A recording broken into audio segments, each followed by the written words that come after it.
ഹരി ഓം.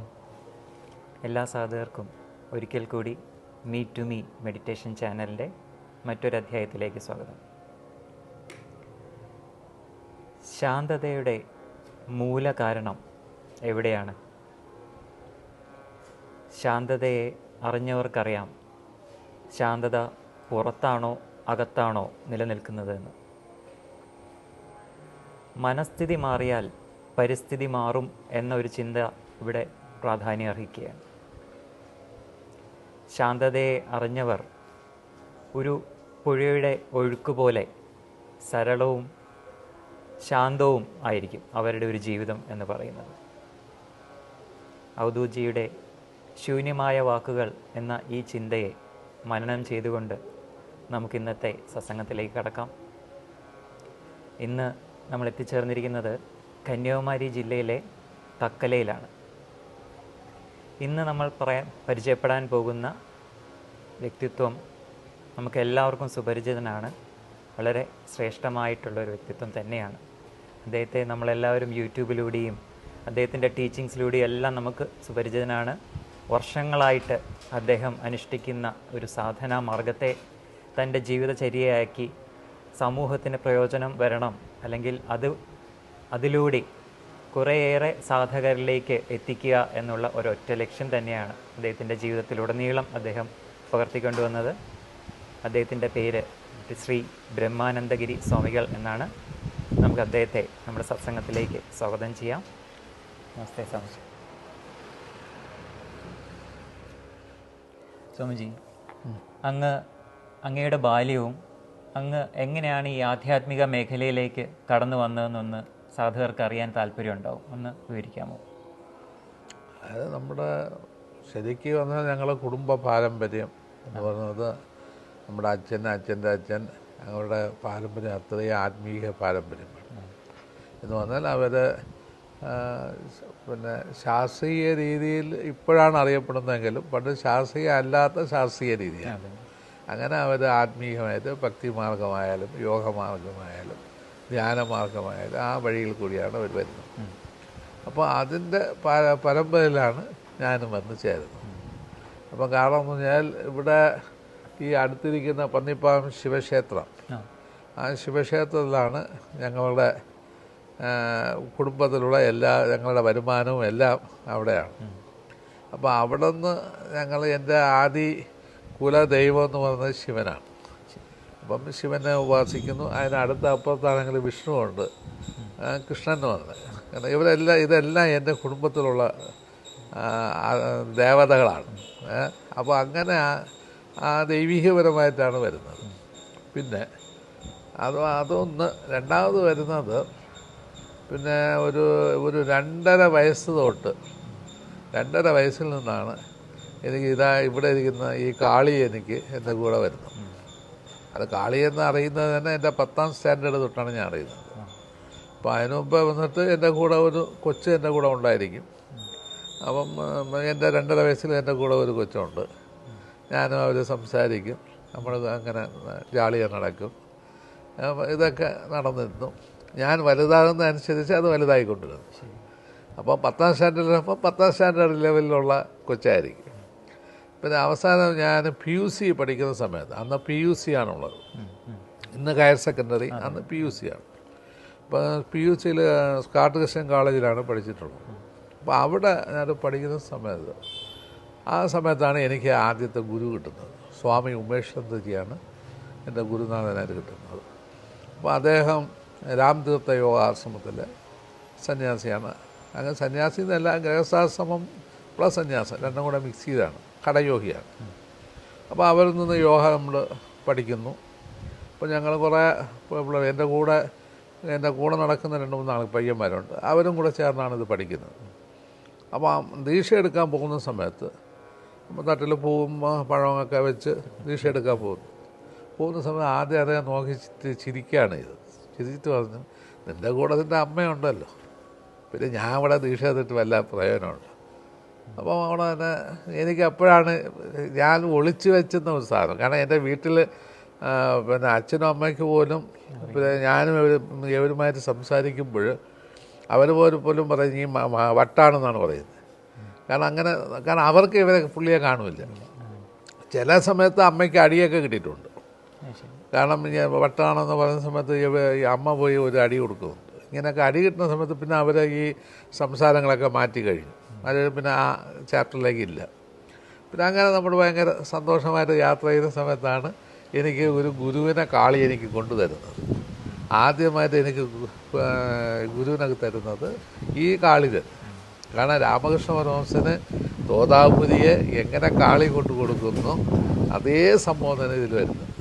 അങ്ങനെയാണ് സ്വാമി ഉമേഷ് ചന്ദ്രജി കിട്ടുന്നത്. അപ്പോൾ ഉമേഷ് ചന്ദ്രജി കിട്ടി. അദ്ദേഹം പറയുന്നു നിൻ്റെ കൂടെ അമ്മ നടക്കുകയാണ് എന്ന് പറഞ്ഞ ആ സമയത്ത് അപ്പോഴാണ് എനിക്ക് ചിരി വന്നത്. കാരണം എനിക്കിത് അതിശയമല്ലല്ലോ. അപ്പോൾ ചിരി വന്നു. പുള്ളിക്ക് മനസ്സിലായി. ആ അടുത്ത സെക്കൻഡിലാണ് പുള്ളി ഞാൻ നിൻ്റെ ഗുരുവല്ല. അടുത്ത വേർഡ്സ് പുള്ളി അവിടെ നിന്ന് പറയണം. അതാണ് ഉത്തമനായ ഒരു ഗുരുവിൻ്റെ ലക്ഷണം. കാരണം എന്ന് പറഞ്ഞാൽ ഇവിടെയുള്ള ഗുരുക്കന്മാർ, ഇന്നത്തുള്ള ഗുരുക്കന്മാരെല്ലാം ഞാൻ തന്നെ ഗുരു വാ എന്ന് വിളിച്ചുകൊണ്ടിരിക്കുകയാണ്. അത് ഒരിക്കലും നമ്മൾ പോയി അംഗീകരിക്കരുത്. ഉത്തമനായ ഒരു ഗുരു എന്ന് പറയുന്നത്, കാരണം നമ്മൾ ജനിക്കുമ്പോൾ നമ്മുടെ കൂടെ ഒരു ഗുരുവുണ്ട്. ആ കാര്യഗുരുവുണ്ട്, കാരണഗുരുവുണ്ട്. ഈ ഗുരു നമ്മുടെ പുറകെ നടക്കുകയാണ് നമ്മളെ രക്ഷിക്കാൻ വേണ്ടി. ആ ഗുരു മാത്രമേ നമുക്ക് ഗുരുവാകുള്ളൂ. ബാക്കി ആരും ഗുരുവാകില്ല. അപ്പോൾ അങ്ങനെ എനിക്ക് പറഞ്ഞു തന്ന ഒരു മഹാനുണ്ടെങ്കിൽ സ്വാമി ഉമേഷ് ചന്ദ്രജിയാണ്. അദ്ദേഹം പറയുന്നു ഉത്തമനായ ഇപ്പം നിനക്കൊരു ഗുരുവുണ്ട്, ഗുരു നിന്നെ സഹായിക്കും, അതുവരെ എൻ്റെ ഈ സാധന നീ ചെയ്തുള്ളൂ. അങ്ങനെ ഞാൻ 17-ാമത്തെ വയസ്സിൽ ഞാൻ ഈ ഘടയോഗം സ്വീകരിക്കുന്നു. ആ യോഗയിൽ കൂടി ഞാൻ നേടേണ്ടതൊക്കെ നേടി. 6-ാമത്തെ മാസത്തിൽ തന്നെ ഞാൻ നിർവികൽപ്പ സമാധി അറ്റൻഡ് ചെയ്തു.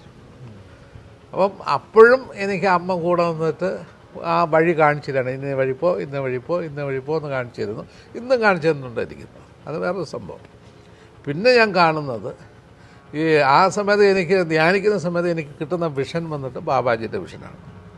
ആ ബാബാജിയുടെ ഫോട്ടോ ഞാൻ ഇവിടെ വച്ചിട്ടുണ്ട്, ഇപ്പുറത്ത് ഞാൻ വച്ചിട്ടുണ്ട്. ആ ഫോട്ടോ ആണ് ഞാൻ എപ്പോഴും അപ്പം അത് രണ്ടാമത് കിട്ടുന്നതാണ്. ഏതായാലും ശിവനായിട്ടാണ് ഞാൻ എൻ്റെ മനസ്സിൽ ഞാൻ ഉപാസിക്കുന്നതെല്ലാം. കാരണം ഈ ശിവൻ വേറെ ആരുമല്ല. കാരണം ഞാൻ എൻ്റെ ഗുരുസ്ഥാനം ശിവനാണ്. അങ്ങനെ ഞാൻ ഉപാസിച്ചുകൊണ്ടിരിക്കുന്ന സമയം 1981-82 കാലയളവിൽ എനിക്ക് കേജരി അഭ്യസിക്കണമെന്ന് ആഗ്രഹമുണ്ട്. കേജരി നാക്കകത്ത് കയറ്റി ചെയ്യുന്ന ഒരു പ്രക്രിയ. അപ്പോൾ കേജരിക്ക് വേണ്ടി വീണ്ടും നമ്മുടെ ഗുരുവിനെ വീണ്ടും കോണ്ടാക്ട് ചെയ്യാൻ വേണ്ടി ബോംബെക്ക് ആൾക്കാരെ അയക്കുന്നുണ്ട്. അതേ സമയത്ത് എൻ്റെ ശിഷ്യന്മാരെല്ലാം കേജരി അഭ്യസിച്ച് കഴിഞ്ഞു. എനിക്ക് കിട്ടിയില്ല. കാരണം ഞാൻ തന്നെ കൊടുക്കുന്നുണ്ട്, എനിക്കത് പ്രാക്ടീസ് ചെയ്യാൻ സാധിക്കാതെ വരും. അപ്പോൾ എങ്ങനെയെങ്കിലും അത് ചെയ്യണം. അങ്ങനെ ഇരിക്കുന്ന സമയത്ത് അദ്ദേഹം സമാധിയായി കഴിഞ്ഞു. അപ്പം 120 വയസ്സിലാണ് അദ്ദേഹം സമാധിയാവുന്നത്. അപ്പോൾ എന്തായിരുന്നു, ശരി എനിക്ക് ഇനി കേജരി കിട്ടിയില്ല എന്നുള്ള ഫീലിങ്ങിൽ ഇരിക്കുന്ന സമയത്താണ് എനിക്ക് എൻ്റെ ഒരു ശിഷ്യ, അത് ജഗദമ്മ എന്ന് പറയും. അപ്പോൾ അവർ ഇവിടെ സ്റ്റാച്യൂവിൽ അടുത്ത് വന്നിട്ട് മറ്റേ BSNL ജോലി. അവിടെ ജോലി നോക്കുന്ന സമയത്ത് അവിടെ ഒരു വ്യക്തി വന്നിട്ട് ഒരു പേപ്പറിനെ കൊണ്ട് കൊടുക്കുകയാണ് ഒരു നോട്ടീസ്. ക്രിയായോഗ എന്നൊരു ഹെഡിങ് കൊടുത്തിട്ട് താലപ്യ ക്രിയ ബ്രാക്കറ്റിൽ കേജരി മുദ്ര, ക്രിയാ പ്രാണായാമം ഇങ്ങനെയെല്ലാം ഇങ്ങനെ ഓരോന്നായിട്ട് ഈ അഡ്രസ്സ് ചെയ്ത് കൊടുക്കുകയാണ്. പിന്നെ മഹാമുദ്ര എല്ലാം. മഹാമുദ്രയൊക്കെ നമുക്ക് നേരത്തെ അറിയാം, നമ്മൾ നേരത്തെ പ്രാക്ടീസ് ചെയ്തുകൊണ്ടിരുന്ന സംഭവം. അപ്പോൾ ഈ കേജരി മുദ്ര എന്ന് കേട്ടോണ്ട് ഞാൻ വിത്ത് സെക്കൻഡിൽ അവർക്ക് എന്തെന്ന് പറഞ്ഞാൽ അവർക്ക് കേജരി ഉണ്ട്. അപ്പോൾ അവരെന്ത് ചെയ്ത് സ്വാമി വന്നിട്ട് സ്വാമിക്ക് ഇത് പഠിക്കാമല്ലോ എന്ന് പറഞ്ഞ് നേരെ വന്നിട്ട് എൻ്റെ വീട്ടിലേക്ക് വരുന്നു. അവരവിടെ അന്ന് തന്നെ അപ്പോൾ അവിടെ നിന്ന് ബസ് കയറി നേരെ വീട്ടിൽ വന്ന് എനിക്ക് ഈ നോട്ടീസ് തരികയാണ്, സ്വാമി ഇത് എങ്ങനെയും പോയി പഠിക്കണം, ഇങ്ങനെ സംഭവം ഉണ്ടെന്ന്. ഉടൻ തന്നെ ഞാൻ മനസ്സിലാക്കി ഇതെന്തോ ഒരു സംഭവമാണല്ലോ എന്ന് മനസ്സിലാക്കിയിട്ട് ഞാൻ എന്ത് ചെയ്യുന്നു, നേരെ തിരിച്ച് അങ്ങ് പോവുകയാണ്. എങ്ങനെ വൈകുന്നേരം തന്നെ അങ്ങ് പോകുന്നു. അപ്പോൾ അരിസ്റ്റോ ജംഗ്ഷനിലാണ് ഈ സ്വാമി വന്നിട്ട് ഒരു ലാഡ്ജിലിരിക്കുന്നു. യോഗി മോഹൻ അതിൻ്റെ പേര്, ചിങ്ങവനത്തിലുള്ള മഹാൻ. അദ്ദേഹം ഇപ്പം ആൾ സമാധിയായി കഴിഞ്ഞു, യോഗി മോഹൻ. അപ്പം യോഗി മോഹനെ ഞാൻ കാണുകയാണ്.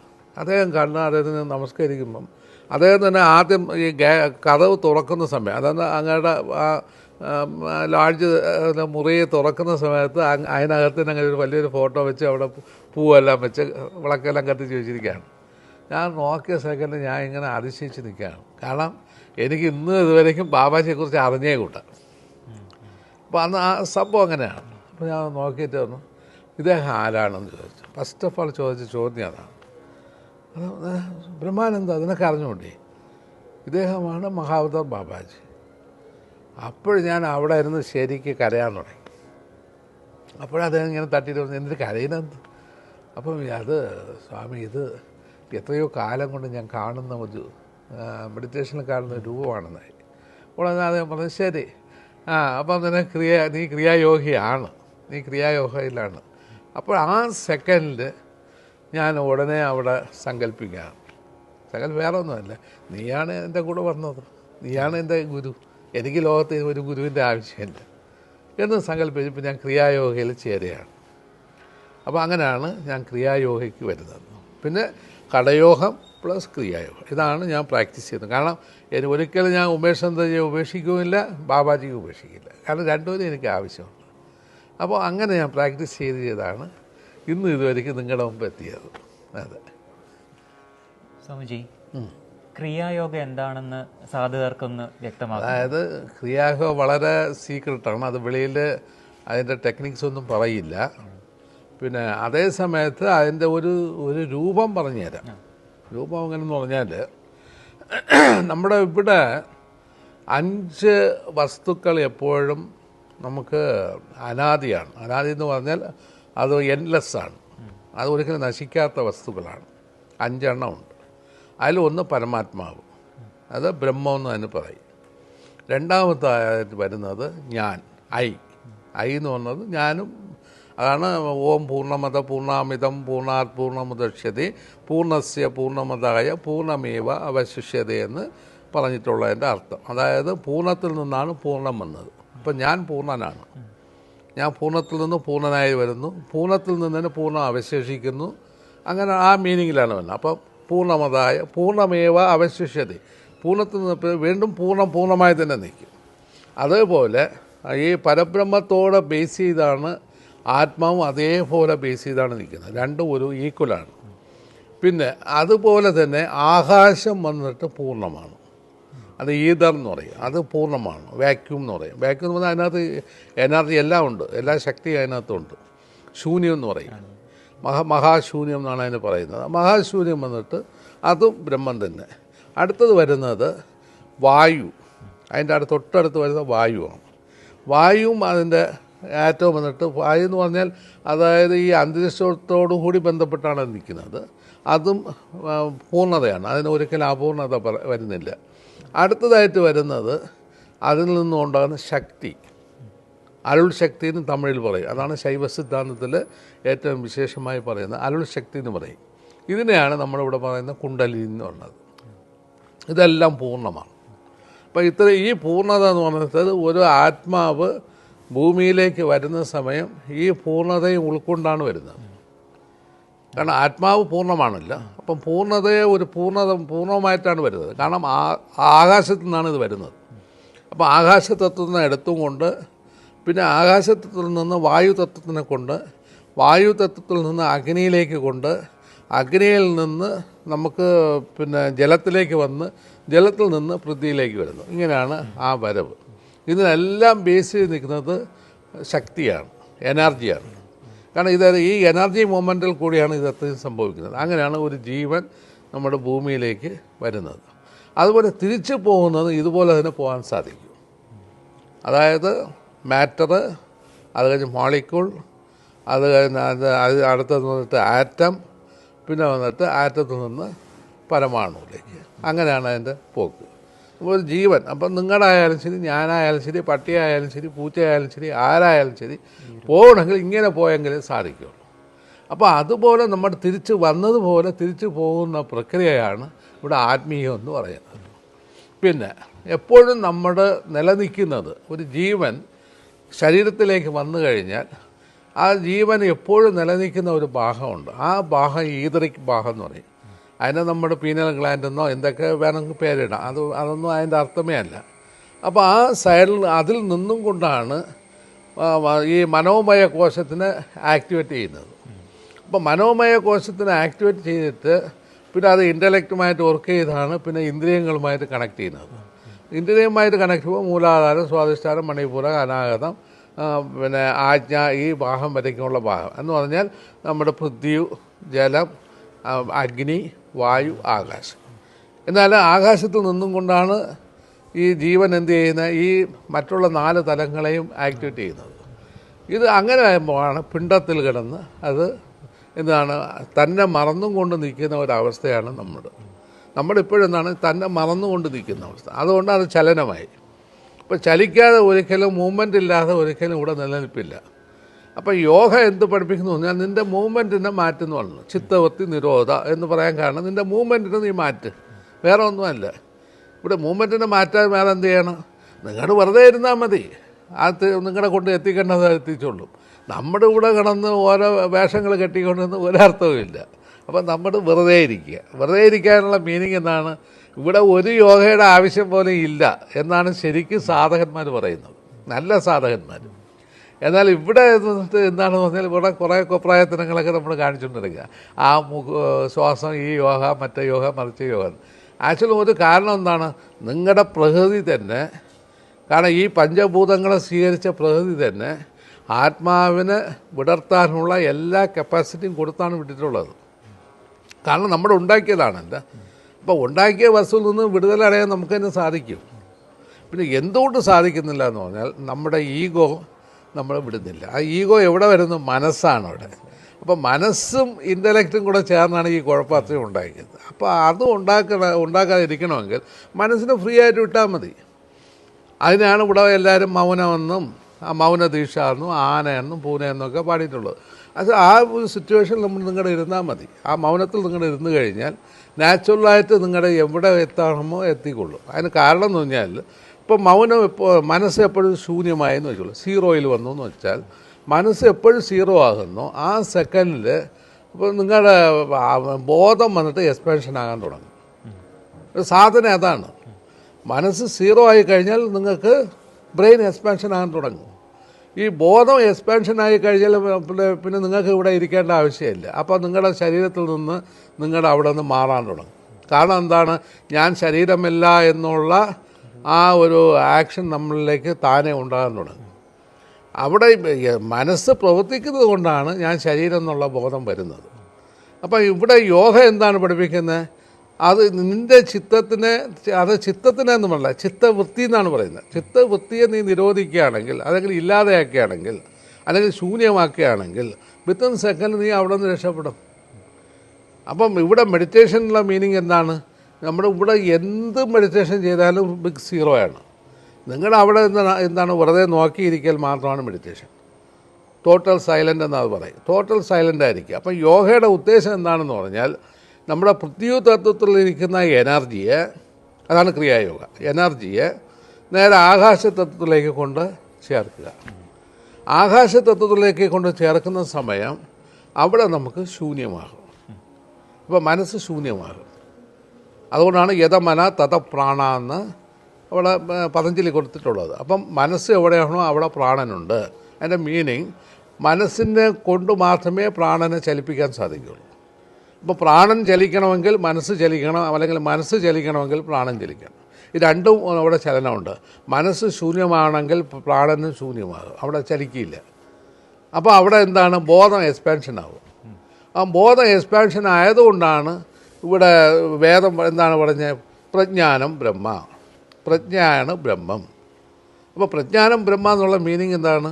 നമുക്ക് വന്നിട്ട് മനസ്സ് ശൂന്യമായ ഒരവസ്ഥയാണ് ബ്രഹ്മം. അത് വന്നിട്ട് വെളിയിൽ നിന്ന് വരുന്ന സാധനമൊന്നുമല്ല. അപ്പം വെളിയിൽ നിന്ന് ഒരു ദൈവമൊന്നും നമുക്ക് തരുന്നതല്ല. കാരണം നിങ്ങളുടെ ഉള്ളിലുള്ള സംഭവമാണ്. അപ്പം നിങ്ങളുടെ ഇതിന് വന്നിട്ട് ഒരു എളുപ്പ വഴി എന്ന് പറയുന്നത് ഈ പ്രാണനെ, അവിടെ ശ്വാസമല്ല മെയിൻ, പ്രാണൻ, ആ പ്രാണനെ നമ്മുടെ വന്നിട്ട് സുഷുമ്നാ പാതയിൽ കൂടി പ്രവർത്തിപ്പിക്കലാണ് ഇന്ന പരിപാടി. കാരണം എന്ന് പറഞ്ഞാൽ ഒരു നാച്ചുറലായിട്ട് അറിവോട് കൂടി ഒരു അനസ്തേഷ്യ ചെയ്യുന്നു, അത്രയേ ഉള്ളൂ. നമ്മൾ ചെയ്യുന്നത്. അനസ്തേഷ്യ എന്ന് പറഞ്ഞാൽ അറിയാമല്ലോ, ഇഞ്ചക്ട്. സുഷുമ്ന നമ്മൾ നട്ടെല്ലാം ഒരു ഇഞ്ചക്ഷൻ ചെയ്യുമ്പോൾ നമ്മുടെ കാലും കൈകാലും തളർന്ന പോലെ ഒരു ഇഞ്ചക്ഷൻ ചെയ്യുക. എങ്ങനെയുള്ള ഇഞ്ചക്ഷൻ? ബോധപൂർവം നമ്മുടെ പ്രാണനെ സുഷുമ്നയിൽ ചലിപ്പിക്കുക. അതാണ് ഇഞ്ചക്ഷൻ. ഈ ഇഞ്ചക്ഷൻ ചെയ്ത് കഴിയുന്ന സമയത്ത് നമ്മുടെ ഇവിടെ അത് മരവിക്കുന്നു, നമ്മുടെ ബോധത്തിലേക്ക് നാം എത്തുന്നു, ഞാനും ബോധവും ഒന്നാകുന്നു. പിന്നെ എനിക്ക് ഇവിടെ നിൽക്കാൻ സാധിക്കില്ല, ഞാൻ വെളിയിൽ പോകും. എനിക്ക് ഈ ബോഡിയിലുമായിട്ട് ഒരു കോൺഷ്യസ് ഇല്ല. അതാണ് ആത്മീയം. അല്ലാതെ ഇവിടെ നമ്മുടെ എന്തൊക്കെ കാട്ടിയാലും ഇത് ആത്മീയത്തിലേക്ക് വരില്ല. ഇന്നല്ലെങ്കിൽ നാളെ നിങ്ങളുടെ ഈ വഴി വന്നെങ്കിൽ അവിടെ എത്താനാകും.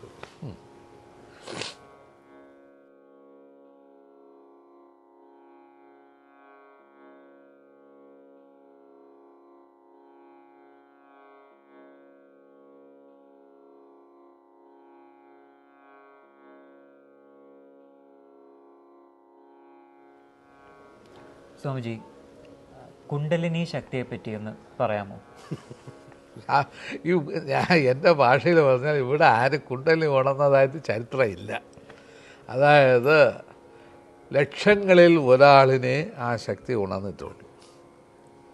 അത് നല്ലോണം മനസ്സിലാക്കിയിരിക്കണം.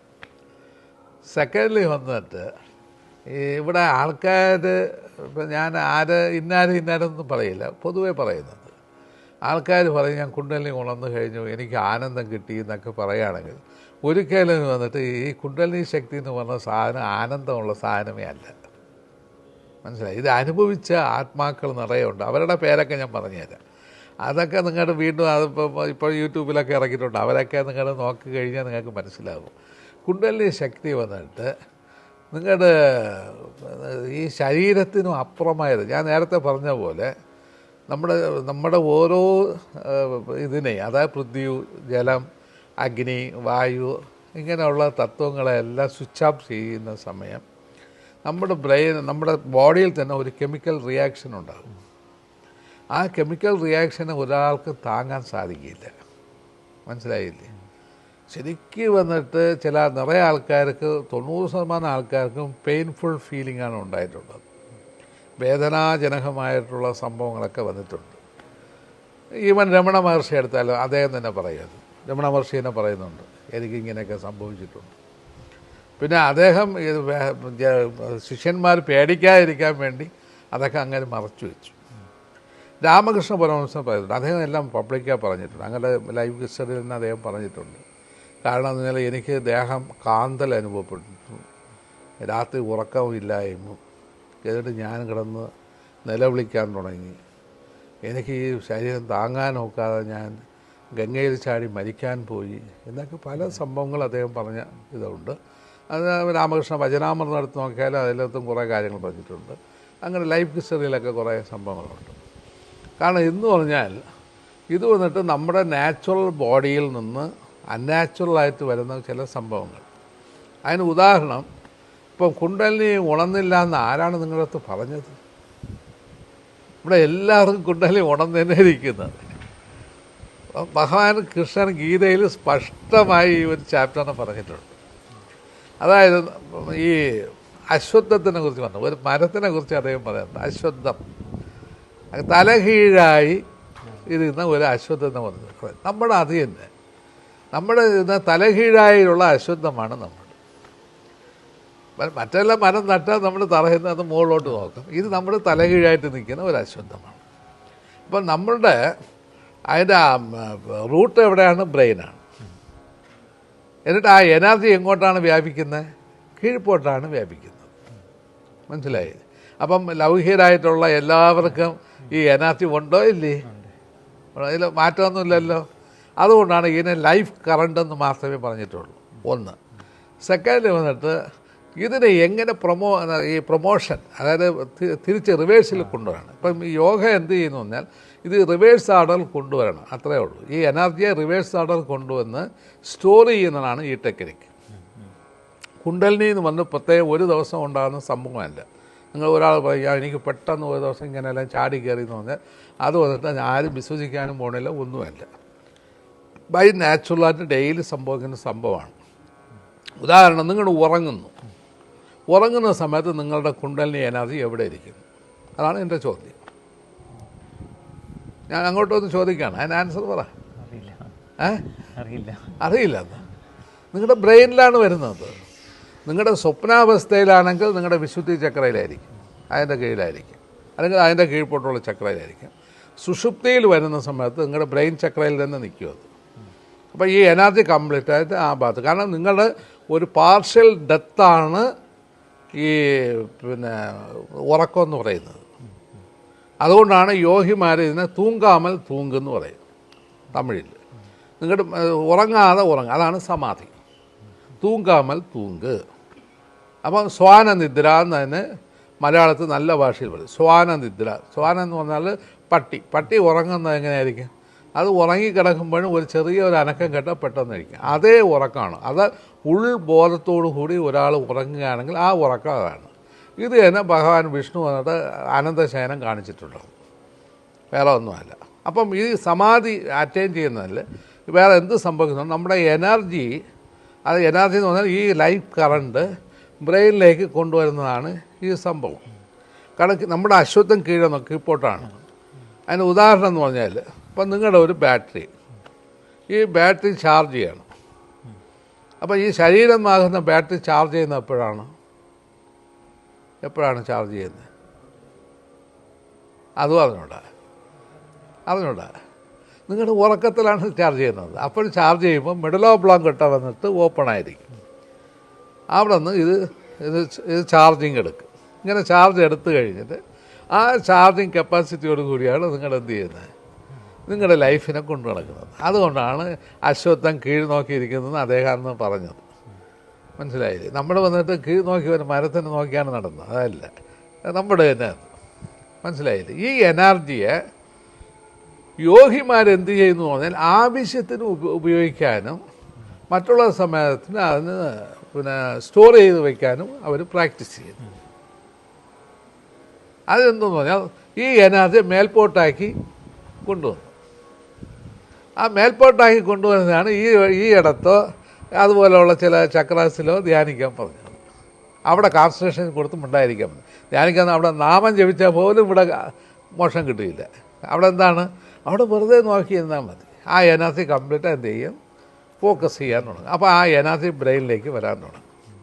അതാണ് സ്റ്റോറേജ് എന്ന് പറഞ്ഞത്. അതായത് നമ്മുടെ തേനീച്ചയുടെ കൂട് പോലെ. തേൻ ആവശ്യം എടുത്തു കഴിഞ്ഞാൽ ബാക്കിയുള്ള തേൻ ആ കൂട്ടിനകത്ത് ഇരിക്കും. അതേപോലെ തന്നെ നമ്മുടെ എനർജിയെ ഡെയിലി വന്നിട്ട് ആ 8 മണിക്കൂർ സൗണ്ട് സ്ലീപ്പ്, ആ 8 മണിക്കൂറുള്ള ഉറക്കത്തിൽ നമുക്ക് കിട്ടുന്ന ആ സംഭവം നമ്മൾ വന്നിട്ട് ഇവിടെ 12, 13, 14 മണിക്കൂർ നാശമാക്കുന്നു. അതിനെ നിങ്ങളുടെ റിവേഴ്സിൽ കൊണ്ടുവരുന്നതാണ് യോഗ. അത് നിങ്ങളുടെ റിവേഴ്സിൽ കൊണ്ടുവരാൻ സാധിക്കും. ഈ എനർജി കൂടി വരുന്ന സമയത്ത് ഇതിലിരിക്കുന്ന സെല്ലുകളെല്ലാം എക്സ്പാൻഷൻ ആകാൻ തുടങ്ങും. ഈ സെല്ലുകളെല്ലാം, നമ്മുടെ ബ്രെയിൻ സെല്ലുകളെല്ലാം എക്സ്പാൻഷൻ ആകും. ഇപ്പോൾ ഒരു ഉദാഹരണം, സാധാരണ ഒരു മനുഷ്യന് 20%, 15% എക്സ്പാൻഷൻ ആയിരിക്കും. ഒരു സയൻറ്റിസ്റ്റാണെങ്കിൽ ഒരു 25% ആയിരിക്കും. എന്നാൽ നമ്മുടെ കൃഷ്ണനെയോ ബാബാജിയോ പോലെയുള്ള ആൾക്കാണ് 100% ആയിരിക്കും. അപ്പോൾ ഈ 100% എക്സ്പാൻഷൻ ആക്കാനുള്ള വഴി എന്താണ്? ഒരേ ഒരു വഴിയുണ്ട്, നമ്മൾ കളയരുത്, അത്ര തന്നെ വഴി. അതുകൊണ്ടാണ് ഒരു തമിഴിലെ സിദ്ധന്മാർ പറഞ്ഞു, ചുമ്മാ ഇരുന്ന് സുഖം പെറി ചൊല്ലാതെ എന്നവർ പറഞ്ഞതെന്നാണ്. നീ വെറുതെ ഇരുന്ന് മെഡിറ്റേഷൻ എന്ന് പറഞ്ഞാൽ ചുമ്മാ ഇരുന്ന് സുഖം പെറി ചൊല്ലാതെ, നീ ചുമ്മാ ഇരിക്കേ, സുഖം പെറ്, സന്തോഷമായിട്ട് ആ സുഖത്തിന് അനുഭവിക്കുക, ചൊല്ലാതെ, ഉള്ളിൽ ഒരു തോട്ട്സ് പോലും ഇല്ലാതെ ഇരിക്കുക. ഇപ്പം നമ്മളെ നശിപ്പിക്കുന്നത് തോട്ട്സാണ്. രണ്ടാമതാണ് കർമ്മം. കർമ്മം എന്നത് ഫിസിക്കലി ആക്ടിവിറ്റേറ്റ് ഉണ്ടായാൽ പോലും നമുക്ക് ആ എനർജി കുറയില്ല. അതേസമയത്ത് തോട്ട്സാണ് നമ്മുടെ എനർജിയെ കുറയ്ക്കുന്നത്.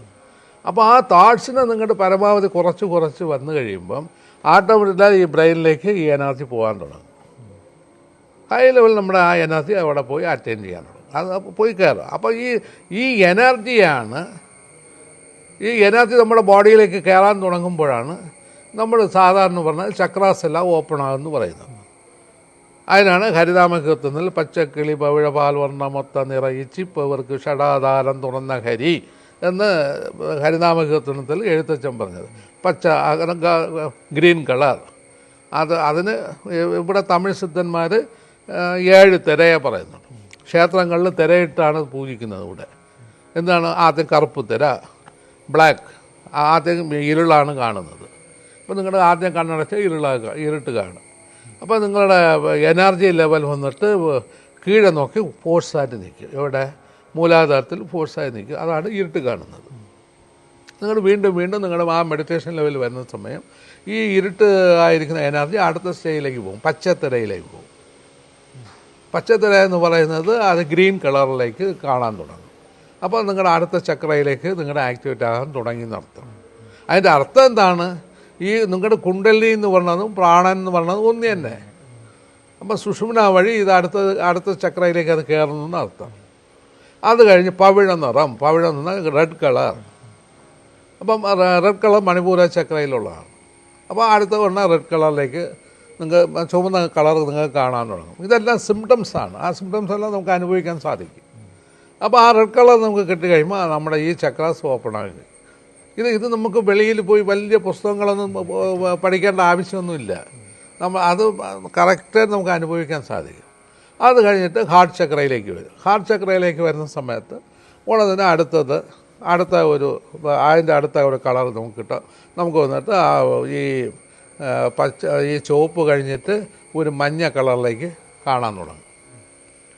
അപ്പോൾ മഞ്ഞ കളർ വരുന്ന സമയത്ത് നമ്മുടെ ഹാർട്ട് ചക്രയിലേക്ക് വരുന്നു. അപ്പോഴാണ് വിഷ്ണു ഗ്രന്ഥി ഓപ്പൺ ആകുന്നത്. നമ്മുടെ 3 തടസ്സങ്ങൾ നമ്മുടെ ഇതിലുണ്ട്. ബ്രഹ്മഗ്രന്ഥി നാഭി, വിഷ്ണു ഗ്രന്ഥി ഹാർട്ട്, രുദ്രഗ്രന്ഥി മൂന്നാമത്തെ കണ്ട് തേടൈ. അതിനകത്ത് പീനൽ ഗ്ലാൻഡിൻ്റെ ഇടയിലിരിക്കുന്ന ഒരു ഗ്രന്ഥിയാണ്. ഈ 3 ഗ്രന്ഥിയും നമുക്ക് ഓപ്പൺ ആകണം. ഈ ഗ്രന്ഥി എന്തുകൊണ്ട് ഓപ്പൺ ആകണമെന്ന് പറഞ്ഞാൽ ഇത് ഒരു ചാലാണ്. കാരണം ഈ എനർജി റിവേഴ്സ് ഓർഡറിൽ പോകണമെങ്കിൽ ഈ ചാല് വഴിയേ പോകാനുള്ളൂ. മറ്റേതങ്ങനെയല്ല, നേരെ ബ്രെയിനിലേക്ക് മെഡുലയിൽ വന്നു, മെഡുലയിൽ നിന്ന് കീഴ്പോട്ട് ഹാർട്ടിലേക്ക് വരും, ഹാർട്ടിൽ നിന്ന് കിഡ്നിയിലേക്ക് വരുന്നു, നമ്മുടെ ബോഡി കംപ്ലീറ്റ് വ്യാപിക്കുന്നു. ഇത് കറക്റ്റായി വർക്ക് ചെയ്യാൻ തുടങ്ങും. എന്നാൽ ഇത് തിരിച്ചു പോകുന്ന സമയം ഇത് വന്നിട്ട് നേരെ ഫ്രണ്ടിൽ കൂടെയല്ല പോകുന്നത്, ബാക്കിൽ കൂടെയാണ് പോകുന്നത്. അതാണ് സുഷുമ്ന എന്ന് പറയാൻ കാരണം. തിരിച്ചു പോകുന്നത് ഒരിക്കലും ഫ്രണ്ടിൽ കൂടെ പോകുകയില്ല. ഈ എനർജി നിങ്ങൾ നോക്കേ വേണ്ട. അതുകൊണ്ടാണ് കുണ്ടലിനി ഉണർന്നവർക്ക് ദേഹത്തിൽ ഭയങ്കര പെയിന്, പിന്നെ അതുപോലെ മെൻ്റലി പ്രോബ്ലങ്ങൾ, നിറയെ പ്രശ്നങ്ങളൊക്കെ വരാൻ കാരണം ഇത് വേണ്ടാത്ത ഒരു ഇടത്തു കൂടെയാണ് പോകുന്നത്. ലൗഹ്യനത് വേണ്ട, നമുക്ക് ആ ഇടമാണ് ആവശ്യം. അതാണ് സുഷുമ്ന, നമുക്ക് ആവശ്യം അതാണ്. എന്നാൽ ആ സുഷുമ്നയിലാണ് 77,000 നാഡികളും കൊണ്ട് കെട്ടിയിട്ടിരിക്കുന്നത്. മനസ്സിലായില്ലേ? അപ്പം ഇതിന് നമുക്ക് പതുക്കെ വന്നിട്ട് ഈ കളേഴ്സ് എല്ലാം നമുക്ക് കാണാൻ തുടങ്ങും. ഈ കളർ മാത്രം വേണോ? ഇനി അടുത്ത പറഞ്ഞു തരാം. ഇത് കണ്ട് അടുത്ത് വന്നിട്ട് ഈ വിശുദ്ധി ചക്ര വന്നിട്ട് ഓപ്പൺ ആകുന്ന സമയം അതിൻ്റെ കളേഴ്സ് വരും. അപ്പം വിശുദ്ധി ചക്ര കഴിഞ്ഞാൽ പിന്നെ വന്നിട്ട് നമ്മുടെ തമിഴിൽ പറയും കലപ്പ് തിരയെന്ന് പറയും. കലപ്പ് എന്ന് പറഞ്ഞാൽ പല കളേഴ്സ്, അതായത് സൂര്യനിൽ വന്നിട്ട് ഇത് മഴവില്ലിൻ്റെ കളേഴ്സ് എന്തൊക്കെ കാണുന്നു അതെല്ലാം ഇവിടെ കാണാൻ തുടങ്ങും. ഇപ്പോൾ കാനഡയിൽ നിന്ന് ഒരാൾ ഇന്നലെ വന്നു, സ്വാമി ഞാൻ സൂര്യനെ കണ്ട് ഞാൻ നോക്കി കഴിഞ്ഞാൽ പല കളേഴ്സ് ഒന്നിച്ച് കണ്ടുകൊണ്ടിരിക്കുന്നു. അത് കാരണം എന്നല്ല അവൻ്റെ പിന്നെ ഫീനൽ ഗ്ലാൻഡ് എക്സ്പാൻഷൻ ആകാൻ തുടങ്ങി. അപ്പോൾ എൻ്റെ മക്കളെ ഒന്നും കുഴപ്പമില്ല, മിണ്ടാകുന്ന സാധനം എന്ന് പറയും, അത്ര ജോലി തന്നു. അപ്പോൾ ഈ ഗ്ലാൻഡ് ഓപ്പൺ ആകുന്ന സമയത്ത് ഈ കലപ്പ് തിരയെല്ലാം കാണാൻ തുടങ്ങും. അത് കഴിഞ്ഞാണ് ആത്മദർശനം. ആത്മദർശനം എന്ന് പറഞ്ഞാൽ നമ്മുടെ ഈ ശരിക്ക് ഒരു ദീപം കത്തിച്ച് വെച്ചാൽ എങ്ങനെ അതുപോലെ നമുക്ക് കാണാൻ തുടങ്ങും. ശരിക്കും ഒരു ദീപമാണ്. അതാണ് ആത്മദർശനം. അതിനാണ് നിങ്ങൾ വടലൂരിൽ പോയാൽ രാമലിംഗ സ്വാമികളുടെ അവിടെ പോയി കഴിഞ്ഞാൽ അവർ എല്ലാ ദിവസവും വൈകുന്നേരം ഈ തിര വിലക്കി ദീപം കാണിക്കുന്ന സംഭവം കാണിക്കും. അത് കാരണം എന്ന് പറഞ്ഞാൽ ആത്മദർശനം. അൽപ്പെരും ജ്യോതി തനിപ്പെരും കരുണയെന്ന് അവർ പാടിക്കൊണ്ട് അത് പറയുന്ന കാരണം ഇത് തന്നെ. God is light. അത് ലൈറ്റ് മാത്രമല്ല, ലൈറ്റിനും അപ്പുറമാണ് ദൈവം. അപ്പം നമുക്ക് വന്ന വഴി നമ്മുടെ തിരിച്ചു പോകണമെങ്കിൽ ഇതേ വഴി തന്നെ പോകാനൊക്കെ ഉള്ളൂ, വേറെ വഴി പോകാൻ ഒക്കില്ല. നമ്മൾ വന്നതാണ് അനാദിയായാണ്. ഞാൻ ഫോംലെസ് ആണ്, ഞാൻ പ്രകാശമല്ല, ഞാൻ ഒന്നുമല്ലാത്ത ഞാൻ വരുന്ന സമയത്ത് ഞാൻ ഒന്നുമായി, അത് കഴിഞ്ഞ് അത് എനർജിയായി, പിന്നെ അത് കഴിഞ്ഞ് പിന്നെ നാദമായി, പിന്നെ അടുത്തത് ഞാൻ എന്തായി രൂപമായി, ഓരോന്ന് പടിപടിയായിട്ട് ഇറങ്ങി ഇവിടെ വരെ എത്തി. തിരിച്ച് അതുപോലെ ഞാൻ പോകണം. അപ്പം ഇവിടെ ആ പ്രകാശം കണ്ടു കഴിഞ്ഞു. ഇത് ഒരു വശം. അതേസമയത്ത് അടുത്ത വേറെ എന്താണ്, കുണ്ടലിനി ഉണർന്നു സാധാരണ രീതി നിങ്ങൾക്ക് എങ്ങനെ അറിയാം? നമ്മുടെ ചക്രങ്ങളിൽ ഓരോ ചക്രയിലും ഓരോ നാദങ്ങൾ കേൾക്കാൻ തുടങ്ങും. അതിനാണ് ദശവിധ നാദങ്ങൾ എന്ന് പറയുന്നത്. 10 നാദങ്ങൾ നമ്മുടെ കാതിൽ കേൾക്കുന്ന തീരെ. നിങ്ങൾ വേണ്ടാന്ന് പറഞ്ഞാലും കേൾക്കും. ഈ നാദങ്ങൾ കേട്ടാൽ അടുത്ത സ്റ്റെപ്പിലേക്ക് പോകാനൊക്കെ ഉള്ളൂ. ഇപ്പോൾ ആദ്യമായിട്ട് കേൾക്കുന്നത് ബമ്പിൾ ബീ നമുക്ക് കേൾക്കാൻ തുടങ്ങും. ബമ്പിൾ ബീ എന്ന് പറഞ്ഞാൽ ചീവിത, ഇപ്പോഴതായ ഇവിടെ നിന്ന് ചീവിൻ്റെ ശബ്ദം, ഇതാണ് ആദ്യം നമുക്ക് കേൾക്കുന്നത്. ഈ ശബ്ദം കേട്ട് കഴിഞ്ഞാൽ അതിൽ ലയിച്ച് നമ്മൾ അതിൽ ലയിക്കണം. അതിനാണ് സമാധി എന്ന് പറയുന്നത്. ലയിച്ച് നമ്മുടെ മനസ്സിനെ ശൂന്യമാക്കണം. അങ്ങനെ മനസ്സിനെ ശൂന്യമാക്കി കഴിഞ്ഞാൽ മാത്രമേ അടുത്ത സ്റ്റെപ്പിൽ പോകാനൊക്കെ. അതിനിടയ്ക്ക് അവിടെ നിന്നിട്ട് രാമ കൃഷ്ണ ഗോവിന്ദ എന്ന് പാടിക്കൊണ്ടിരുന്ന നിങ്ങൾക്ക് ഒരിക്കലും അവിടെ നിന്ന് രക്ഷപ്പെടാൻ വെക്കില്ല. ഈ സൗണ്ടിൽ മാത്രമേ നിങ്ങൾക്ക് നിൽക്കാനൊക്കൂ, അത് എടുത്ത് പോകാനൊക്കില്ല. അപ്പോൾ അതൊക്കെ ഞങ്ങൾ നാടിയൊക്കെ നോക്കും, ഗുരുനാടിയൊക്കെ നോക്കി ഇതിനെ ഭേദിക്കാനുള്ളത് നോക്കും. അപ്പോൾ അത് ഒരു പോയിൻ്റ്. പിന്നെ അടുത്ത സ്റ്റെപ്പുണ്ട്, അടുത്ത നാദത്തിലേക്ക് വരും. അപ്പോൾ നമ്മൾ ഓടക്കുഴൽ ശബ്ദം കേൾക്കാനുണ്ട്. അവിടെയാണ് രാധാകൃഷ്ണൻ്റെ ഭാവം അവിടെയാണ് വരുന്നത്. അപ്പം ഈ എനർജി മുകളിലോട്ട് വരുന്ന സമയത്ത് കുണ്ടലിനി എങ്ങനെ ഉണരുന്നു നോക്കിക്കോളണം. അത് കഴിഞ്ഞ് മണിപൂരകത്തിൽ വരും. മണിപൂരകത്തിൽ വരുമ്പോൾ നമ്മുടെ വലിയ ചേങ്കിൽ അങ്ങനെ അടിക്കുന്ന ഇങ്ങനെ അടിക്കുന്ന ശബ്ദം കേൾക്കാൻ തുടങ്ങും. അത് കഴിഞ്ഞ് ഹാർട്ടിലേക്ക് വരും. ഹാർട്ടിലേക്കാണെങ്കിൽ കൂട്ട മണിയടി ശബ്ദമാണ്. ഒരു മണിയല്ല, 2 മണിയല്ല. ഈ ഒരു ക്ഷേത്രത്തിൽ വന്നിട്ട് ഒരു 19 മണികളെ ഒന്നിച്ചിട്ട് അടിച്ചാൽ എങ്ങനെ, അതിൻ്റെ കൂടെ ചെറിയ മണികൾ എല്ലാം കൂടെ കേൾക്കും. അത് കൂട്ട മണിയടി ശബ്ദമാണ്. വിശുദ്ധിയിൽ വന്ന എന്താണ്, ഈ അരുവി ഒഴുകുന്ന ശബ്ദമാണ്, കാകള ശബ്ദം എന്ന് പറയുന്നത്. കളകള ശബ്ദം കേട്ടുകൊണ്ടിരിക്കും. ഇത്രയും കഴിഞ്ഞാലും നമുക്ക് ഒരു പ്രയോജനമില്ല. ഞങ്ങളപ്പോഴും മാർക്കിടുന്നത് 0 എന്ന് ഇടും, പൊടാന്ന് പറഞ്ഞിടും. അവസാനം സിംബണി സൗണ്ട് കേൾക്കാൻ തുടങ്ങും. എല്ലാ സൗണ്ടും കൂട്ടി നമ്മൾ കേൾക്കുന്ന ശബ്ദം എല്ലാം കൂടെ ഒന്നിച്ച് കേൾക്കാൻ തുടങ്ങും. അപ്പോഴും നമ്മൾ 0 മാർക്കിന് ഇടും. കാരണം നിങ്ങൾ രക്ഷപ്പെട്ടതുകൊണ്ട്, കാരണം നിങ്ങൾ പോയവൻ തിരിച്ച് അതുപോലെ കീഴെ വീഴും ചെയ്യാം. കാരണം അധോഗതിയിൽ വരും ചെയ്യാം അവിടെ. അതുകൊണ്ട് നിങ്ങൾക്ക് അവിടെ മോക്ഷം എന്ന് പറഞ്ഞാൽ ഇവിടെ ഞങ്ങൾക്കൊന്നും കാൽക്കുലേഷൻ ഇല്ല. കാരണം അടുത്തതായിട്ട് ഏറ്റവും വലിയ കഷ്ടമായിട്ടുള്ളതാണ് തണ്ടർ സൗണ്ട്, ഇടിമുഴക്കം എന്ന് പറയും. അപ്പം ഈ 10 നാദത്തിൽ 9 നാദങ്ങൾ കേട്ടാലും നമുക്ക് മാർക്ക് നിങ്ങൾക്ക് തരികയില്ല. അവസാനം 10ാമത്തെ സൗണ്ട് നിങ്ങൾക്ക് ഇടിമുഴക്കം.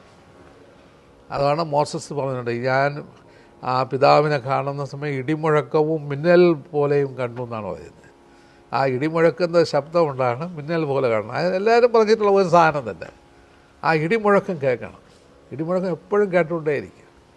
ആ ഒരു സ്റ്റേജ് കിട്ടിക്കഴിയുമ്പം പിന്നെ അവന് ഈ ലോകത്തുള്ള എല്ലാ പരിപാടിയും തീർന്നു എന്നർത്ഥം. അവനെയാണ് അവതാരം എന്ന് ക്രൈസ്റ്റ് കോൺഷ്യസ് അല്ലെങ്കിൽ കൃഷ്ണ കോൺഷ്യസ് എന്ന് പറയുന്നത്.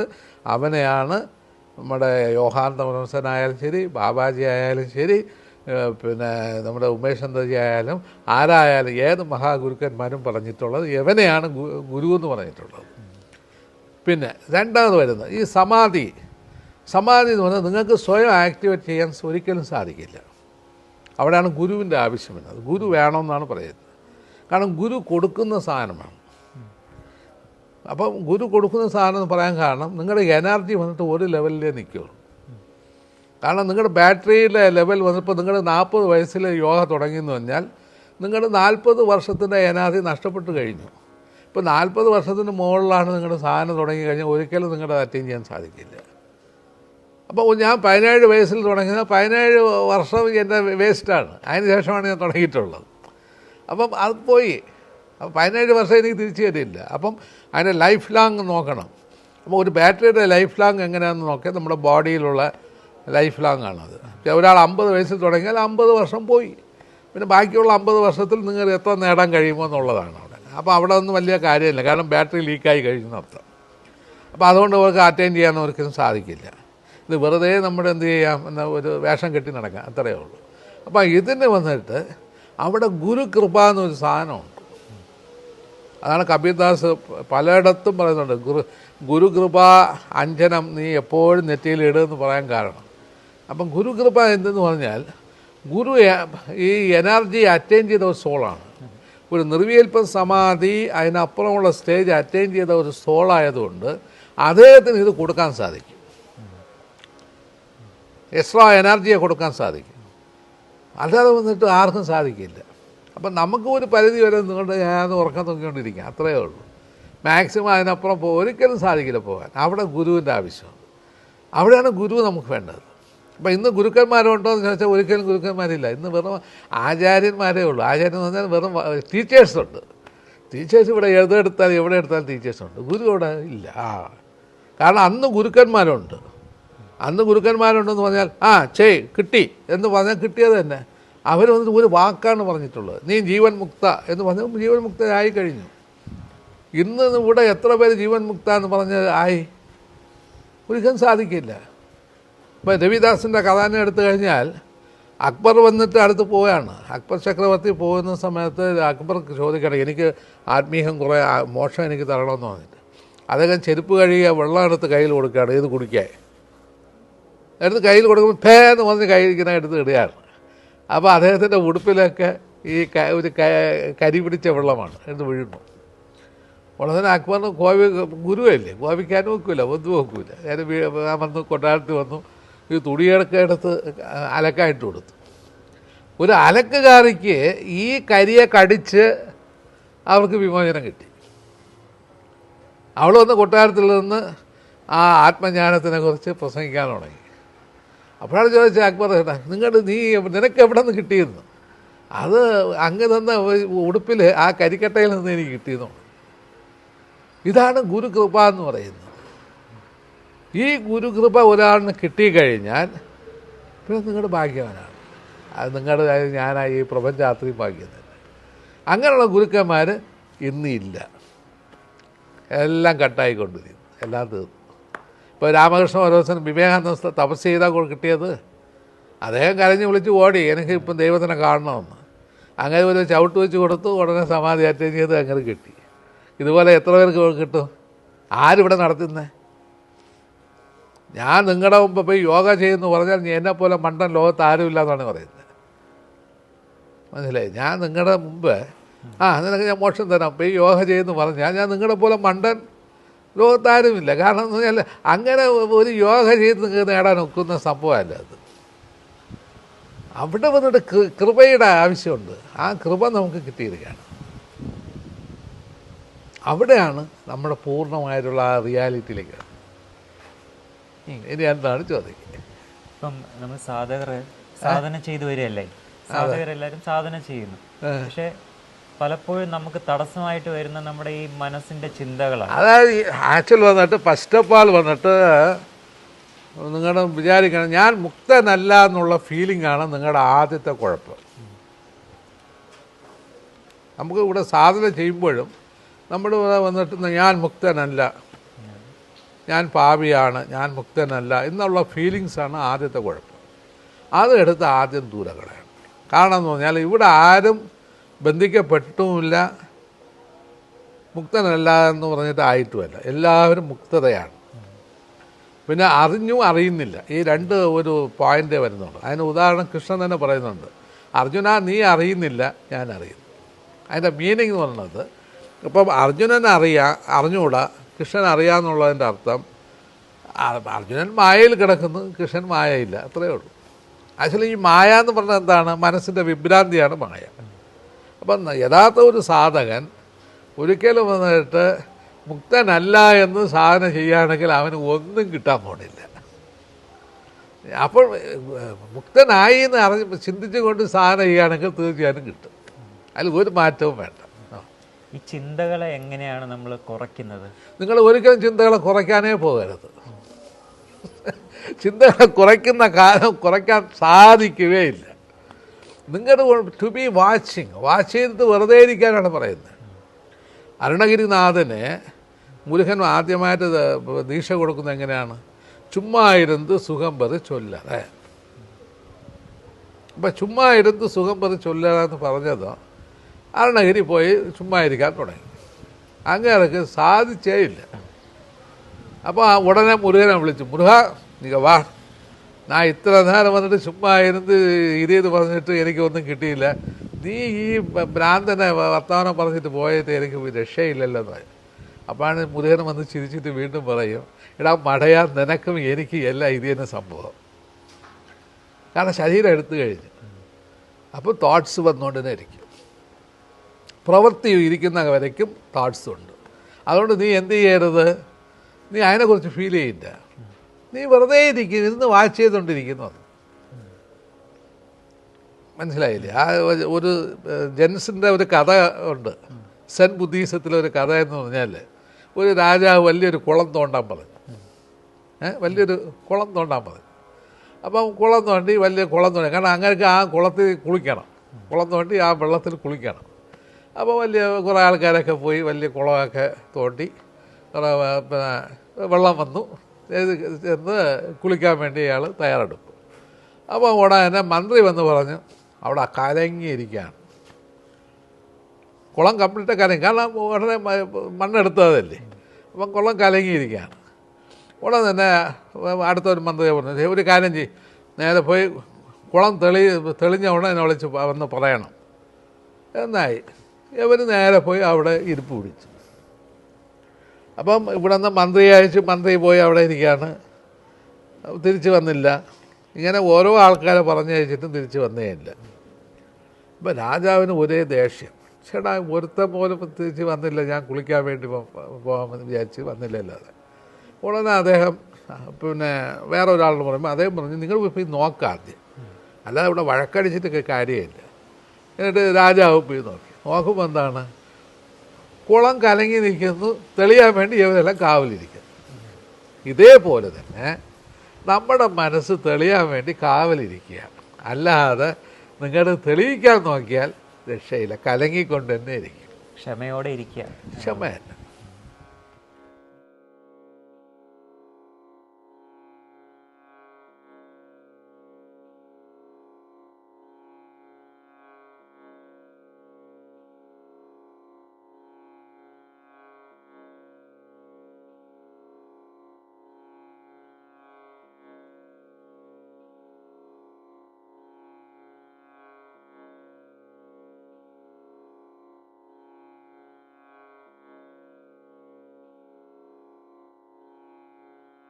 സാധകന് ഗുരുകൃപയ്ക്ക് യോഗ്യത വരുന്നത് എങ്ങനെയാണ്, എപ്പോഴായിരിക്കും? ഗുരുകൃപ അവിടെ യോഗ്യത ഒന്നും പ്രധാനമല്ല, മെയിനായിട്ട് അങ്ങനെ ഒരു യോഗ്യത ഒന്നും പ്രധാനമല്ല.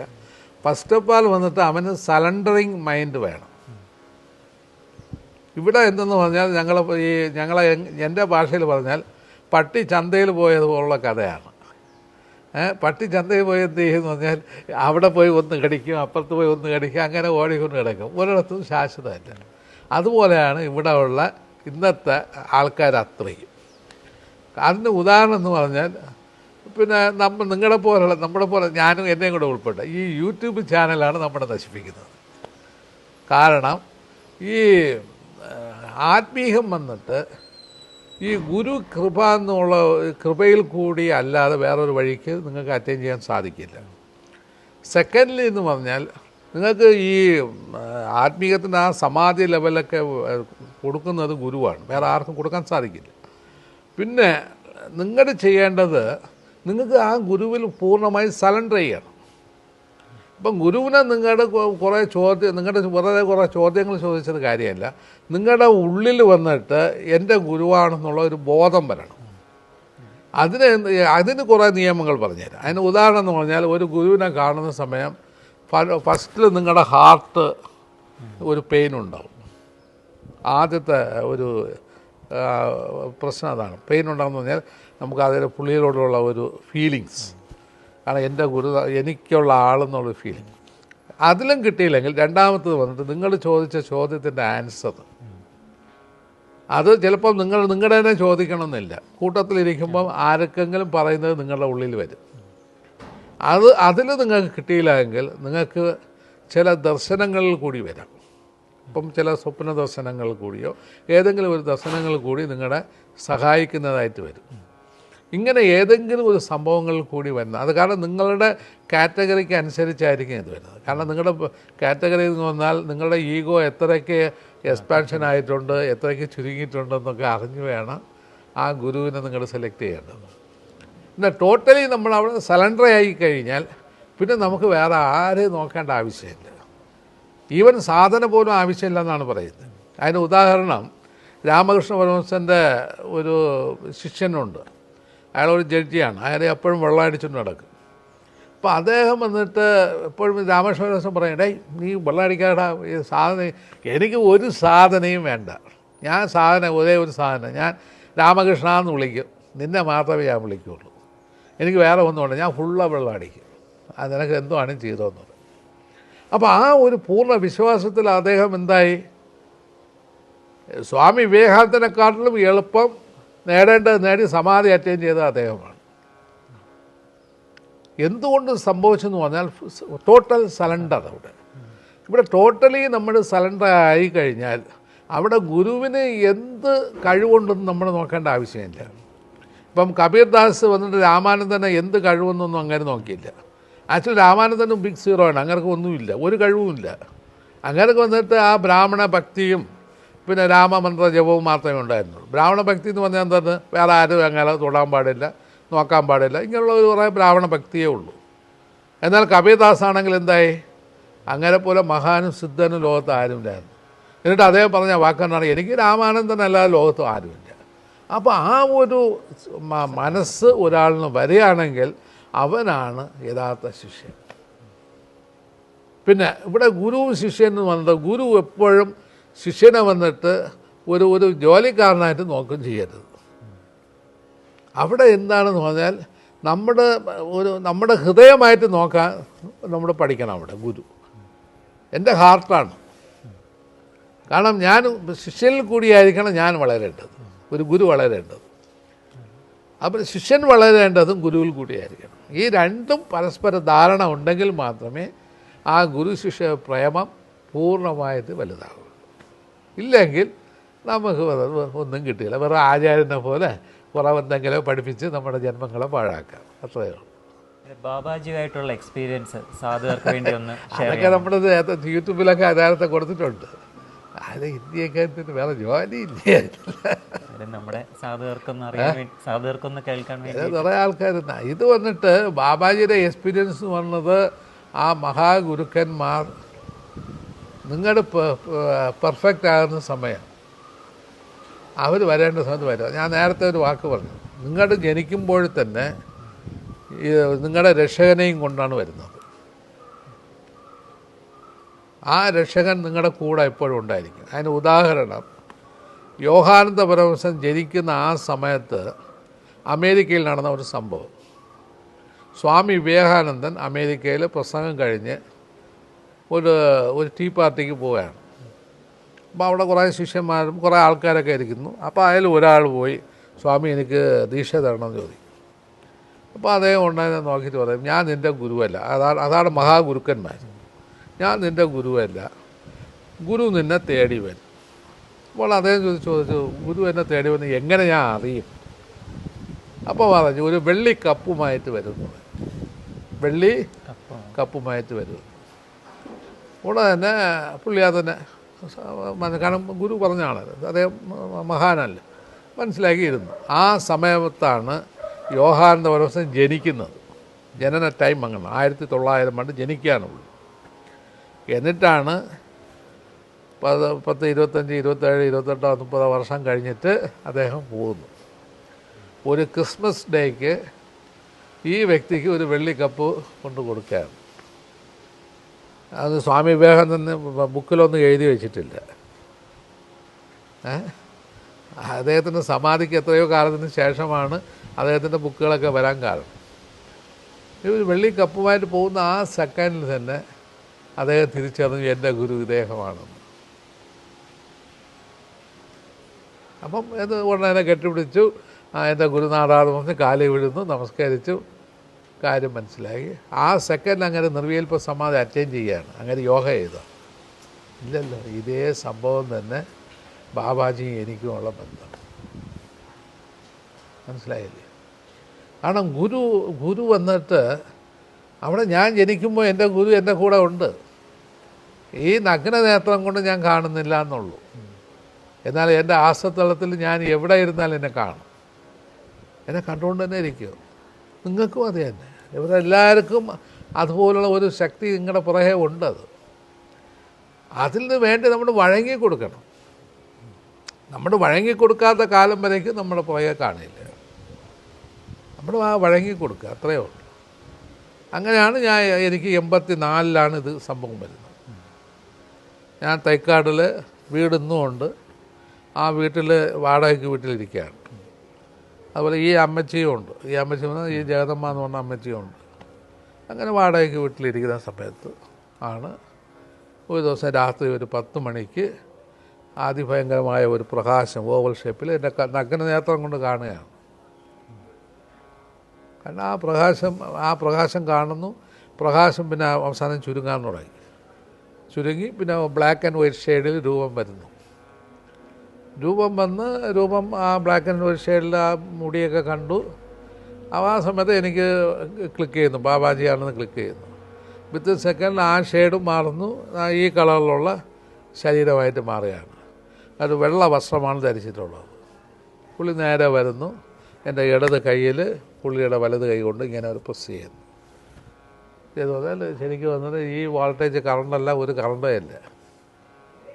എത്രയോ വോൾട്ടേജ് കറണ്ട് എൻ്റെ ബോഡിയിൽ കയറ്റി വിടും. ഇത് രാത്രി 10 മണിക്ക് നടക്കുന്ന സംഭവം. പിന്നെ എനിക്ക് ഉണരുന്നത് ഞാൻ പിറ്റേ ദിവസം 10 മണിക്കാണ് എൻ്റെ ഉണർച്ച വരുന്നത്. ഈ എനർജി അത്രയ്ക്കുണ്ട്. ഇതാണ് ആദ്യത്തെ സംഭവം. പിന്നെ വരുന്ന സംഭവം എന്ന് പറഞ്ഞാൽ നിരന്തരമായ സംഭവങ്ങളാണ്. വെളുപ്പിലെ 4 മണിക്കാകുമ്പോൾ എൻ്റെ പെരുവരൽ വന്ന് ഇങ്ങനെ കയറി പിടിക്കും. ഇങ്ങനെ നിങ്ങളെ പിടിക്കുന്ന പോലെ ഇങ്ങനെ പിടിക്കും എന്ന് പറഞ്ഞാൽ കഴിക്കാൻ. ഞാൻ കഴിക്കില്ല. ആ സമയത്ത് ബച്ചേന്ന് വിളിക്കും. ഹിന്ദിയിൽ തന്നെ വിളിക്കും, ബച്ചേന്ന് വിളിക്കും. ബച്ചേന്ന് വിളി കേട്ടവിടെ ഞാൻ കഴിക്കും. പിന്നെ സാധനം തുടങ്ങും. അങ്ങനെയാണ് എനിക്ക് ബാബാജിക്കുള്ള ബന്ധം. ഞാൻ 90-ൽ ഇവിടെ ആശ്രമം കിട്ടും. എനിക്കല്ലാതെ തന്നെ എൻ്റെ ശിഷ്യന്മാർ പോലും അല്ല, ഇവിടെ കൂട്ടിന് വന്ന് കിടക്കുന്ന 2 പേരുണ്ട്. അവരുടെ മുമ്പിൽ ഇദ്ദേഹം പ്രത്യക്ഷമാകും. അത് കാരണം എന്ന് പറഞ്ഞാൽ പിന്നെ അവിടെ ഞാൻ ഇതേപോലെ കിടക്കുന്ന ഒരു കട്ടിലുണ്ട്. ആ കട്ടിലാണ് അദ്ദേഹം വരുന്നത്. അതിന് ഉദാഹരണം എന്ന് പറഞ്ഞാൽ ശനിയാഴ്ച രാത്രി ഞാൻ ഇവിടെ നിന്ന് പോവും.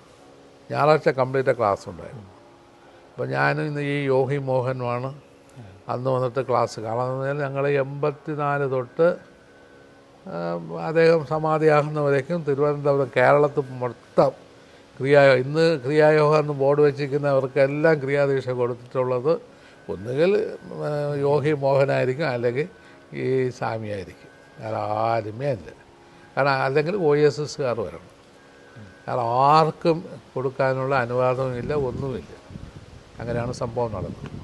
അപ്പോൾ നേരെ ഇവിടെ പിന്നെ ഞാൻ ശനിയാഴ്ച രാത്രിയാകുമ്പോൾ ഇവിടെ കള്ളന്മാരുടെ ഇതുണ്ട്. അത് കാരണം ഇവിടെ അരക്കിളമ്പ് ലൈറ്റുകൾ മാത്രമേ ഉള്ളൂ, മറ്റേ ഈ ലൈറ്റൊന്നും വന്നിട്ടില്ല. അപ്പോൾ അവരത് പറഞ്ഞ് അപ്പം ഈ പയ്യ എന്ത് ചെയ്യുന്നാൽ രാത്രിയാവുന്ന സമയം ഒരു 7:30 മണിയാകുമ്പോൾ എന്നെ കൊണ്ടുവന്ന് അവിടെ ഇങ്ങനെ കയറ്റി കൊണ്ടുപോയി അവിടെ ബസ് സ്റ്റാൻഡിൽ കൊണ്ടുവിടും. ഞാൻ ബസ്സിൽ പോകാൻ വേണ്ടി വിട്ടിട്ട് യവൻ ഇവിടെ വന്ന് കിടന്ന് അന്ന് രാത്രി ഒരു 10 മണിക്ക് നോക്കുമ്പോൾ എൻ്റെ അതേ രൂപത്തിൽ ഒരാൾ കിടക്കുകയാണ് ഈ കട്ടിലിൽ.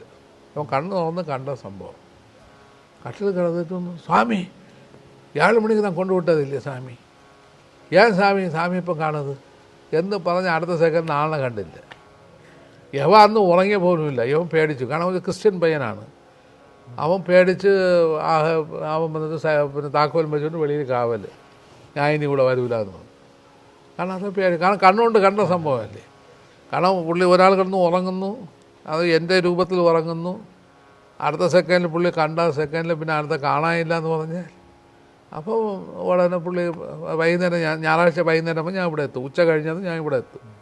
ഇവിടെ വന്ന ഉടനെ എന്തടാ വിളികാരൻ നിൽക്കുന്നത് എന്തെന്ന്, താമിത അതിന് ഇങ്ങനെ കിടക്കട്ടെ പേയണായി. ഞാൻ ചില പേയൊന്നുമല്ല ഇനി ആയിരുന്നു, അത് സ്വാമിയെ പോലെ ഒരാൾ എന്ത് രൂപം തന്നെ പോകുന്നത്. ഇപ്പം ബാബാജിയുടെ ഇന്ന് അങ്ങനെ ചിരഞ്ജീവി ഉണ്ടാതെ കിടാറ് അന്ന് കേട്ടാൽ അവർ പിന്നെ കുഴപ്പം. അവൻ എത്രയോ പ്രാവശ്യം കണ്ടിട്ടുണ്ട്, ഫിസിക്കലി കണ്ടിട്ടുണ്ട്. പകലിൽ അകത്തുനിന്ന് ഇറങ്ങി ഇങ്ങോട്ട് പോകുന്നതായിട്ട് കാണും, വീടിനകത്ത് കയറി പോകുന്നതായിട്ട് കാണും, അതുപോലെ ക്ഷേത്രത്തിനകത്ത് കയറി പോകുന്നതായിട്ട് കാണും. പല രൂപത്തിലും അദ്ദേഹം കാണുന്നുണ്ട്. അങ്ങനെ ഒരു ആ ചൈതന്യമാണ്. ഇത് പറയാൻ ഇതുപോലെ നിറയെ കേസിലുണ്ട്. ബാംഗ്ലൂരിൽ ഞങ്ങൾ ക്ലാസ്സിൽ പോയി. ഞാൻ പിന്നെ OSSൽ ചേർന്നു, യോഗോദാ സത്സംഗ സൊസൈറ്റിയിൽ ചേർന്നു. അത് ചേരാൻ കാരണം അതിനൊരു സംഭവമുണ്ട്. അതായത് പിന്നെ ലാസ്റ്റ് ക്രിയായോഗി യോഗ, കാരണം ഈ യോഗ പൂർണ്ണമായിട്ട് നിലനിൽക്കണമെങ്കിൽ OSSൻ്റെ വഴിയെ നിലനിൽക്കൂ എന്ന് അന്ന് ബാബാജി പറഞ്ഞിട്ടുള്ള ഒരു സംഭവമുണ്ട്. ലേരി മഹാശങ്കർ, നിനക്ക് വേണ്ടി ഞാൻ ഒരു ശിഷ്യനെ അയക്കുന്നുണ്ട് എന്ന് യുക്തേശ്വരഗിരിക്ക് പറഞ്ഞിട്ടുണ്ട്, യോഗാനന്ദന്. അവൻ മുഖാന്തരം ഈ ക്രിയായോഗ നിലനിൽക്കുമെന്ന് പറഞ്ഞു. അപ്പോൾ ഞാൻ യോഗാനന്ദൻ്റെ മുഖാന്തരം പറഞ്ഞിട്ടുണ്ടെങ്കിൽ തീർച്ചയായും അത് പെർഫെക്റ്റ് ആണല്ലോ എന്ന് പറഞ്ഞിട്ട്, കാരണം ഞാൻ സ്വീകരിച്ചത് യുക്തേശ്വരഗിരി പരമ്പരയിലാണ് വരുന്നത്. പിന്നെ യോഗി മോഹൻ വന്നിട്ട് യുക്തേശ്വരഗിരി പരമ്പരയിലാണ് അദ്ദേഹം വരുന്നത്. എന്നിട്ട് ഞാൻ വന്നിട്ട് യോഗി മോഹൻ്റെ കെയറാഫിൽ തന്നെ ഞാൻ ഇതിൽ പോകുന്നു, ഇതും കൂടെ പഠി എന്ന് പറഞ്ഞു. പഠിച്ചത് രണ്ടും ഒന്ന് തന്നെ, വേറെ ഒന്നും പഠിക്കാനില്ല. അപ്പോൾ ഞാൻ OSSൽ ചേർന്നു. അപ്പോൾ OSSൽ ചേർന്നാക്കിൽ അദ്ദേഹം ആനന്ദമയി ഗിരി എന്ന് പറഞ്ഞിട്ട് ഒരു സ്വാമി, അദ്ദേഹം അമേരിക്കക്കാരൻ, അദ്ദേഹമാണ് എനിക്ക് പിന്നെ OSSൽ ദീക്ഷ തരുന്നത്. അങ്ങനെ 2 ദീക്ഷയുണ്ട് ക്രിയയിൽ. അപ്പോൾ ഞാൻ നേരെ ബാംഗ്ലൂരിൽ പിന്നെ ഇവിടെ OSSൻ്റെ ആശ്രമമുണ്ട്, അവിടെ ഞാൻ ക്ലാസ് എടുക്കാൻ പോകും. അപ്പോഴും വന്നിട്ട് ഒരു ആന്ധ്രയിൽ നിന്ന് വന്ന ഒരു ഡോക്ടർ ലേഡി, അവരുടെ ഭർത്താവ് വന്നിട്ട് ഒരു കൊച്ചുമുണ്ട്. അവർ നേരെ വന്നിട്ട് ഞാനിപ്പോൾ കന്യാകുമാരിക്കാരെന്ന് അറിഞ്ഞാൽ അവരെല്ലാം കൂടെ വരാൻ തുടങ്ങി. അപ്പോൾ നമ്മുടെ അമ്മച്ചിയും കൂടെയാണ് പോയത്. ഇവിടെ കാലൊന്ന് തൊഴുതിട്ട് വന്നു, സ്വാമി നീക്കെല്ലാം പെരിയ ആത്മാക്കളെന്നായി. ഇവിടെ തെലുങ്കിൽ വന്നു. അപ്പം ഞാൻ പെരിയ ആത്മാവെന്ന് എനിക്ക് അറിഞ്ഞൂടാ, എനിക്കതിൻ്റെ ആവശ്യമില്ല, എല്ലാം ബാബാജി പെരിയ ആത്മാവ് എന്ന് പറഞ്ഞ് ഞാൻ വിട്ടു. അതേസമയത്ത് എന്ത് സംഭവിച്ചെന്ന് പറഞ്ഞാൽ, അദ്ദേഹം പിന്നെ ഇവർ രണ്ടുപേരും കുഞ്ഞുങ്ങളില്ല എന്ന സമയത്ത് ഇവർ ഭയങ്കര യോഗാനന്ദ ഭക്തനും ബാബാജി ഭക്തനുമൊക്കെയാണ്. അപ്പം അങ്ങനെ എന്ന സമയത്ത് ഇവർ ഒരിക്കൽ നമ്മുടെ കന്യാകുമാരിയിൽ ഇവിടെ ടൂറിന് വന്ന് കന്യാകുമാരി ക്ഷേത്രമൊക്കെ തൊഴുതു എല്ലാം ചെയ്തിട്ട് ഇവർ പത്മനാഭസ്വാമി ക്ഷേത്രത്തിലേക്ക് പോകാൻ ഈ വഴിയെ വരുന്ന സമയത്ത് ഇവർ പിന്നെ ദേവിയുടെ അടുത്തും കരഞ്ഞ് പ്രാർത്ഥിച്ചുകൊണ്ടിരുന്നു, എനിക്കൊരു കുഞ്ഞ് കിട്ടണേ എന്ന് പറഞ്ഞു. അപ്പം ഇവർ ഇത് വരുന്ന വഴിയിൽ അവർ പറഞ്ഞ പർട്ടിക്കുലർ ടൈം அந்த ഏരിയ നോക്കുമ്പോൾ നമുക്ക് അറിയാം. വില്ലിക്കറിക്കും ഈ അഴകിയ മണ്ഡപത്തിന് ഇടയ്ക്ക് നല്ല ഒരു സ്വപ്നം കാണുകയാണ് അവർ. അപ്പോൾ സ്വപ്നം കാണണമെന്ന് പറഞ്ഞാൽ ബാബാജി അവിടെ ദർശനം കൊടുക്കും. ബാബാജി ദർശനം കൊടുത്ത് പറഞ്ഞു, നിനക്ക് ഒരു കൊച്ച് ഉണ്ടാകും എന്ന് പറഞ്ഞിട്ട് ദർശനം കൊടുക്കുകയാണ്. കാരണം ഒരിക്കലും അവർ കള്ളം പറയുക. ഒന്നാമത് അവർ 2 ഡോക്ടറാണ്. സെക്കൻഡ്ലി വന്നിട്ട് ഇവർ ആത്മീയപരമായിട്ട് വന്നിട്ടുണ്ടെങ്കിൽ സയൻസിനെ ഭയങ്കരമായിട്ട് വിശ്വസിക്കുന്ന ആൾക്കാരാണ്. അപ്പോൾ അവർക്ക് ഒരിക്കലെങ്കിൽ കള്ളം പറയാനുള്ള ചാൻസ് ഒന്നുമില്ല. മറ്റുള്ളവരാണെങ്കിൽ കള്ളം പറയും, ഇതൊന്നുമില്ല. അപ്പോൾ ഇങ്ങനെ ഒരു ഇത് കൊടുത്തു അഴകിയ മണ്ഡപത്തിന് ഇടയ്ക്ക്. അത് കഴിഞ്ഞ് നേരെ പത്മനാഭസ്വാമി ക്ഷേത്രത്തിൽ പോകുന്നു, തൊഴുന്നു. അവർ ഒരു ദിവസം അവിടെ തങ്ങുന്നുണ്ട്. ട്രിവാൻഡ്രത്തിൽ തങ്ങി അടുത്തതിൽ തന്നെ ഇവൾക്ക് വീട്ടിൽ വരുന്ന സമയത്ത് കുഞ്ഞുണ്ടാകും. ആ കുഞ്ഞിനെയും കൊണ്ടാണ് ഇവർ ഇവിടെ വരുന്നത്.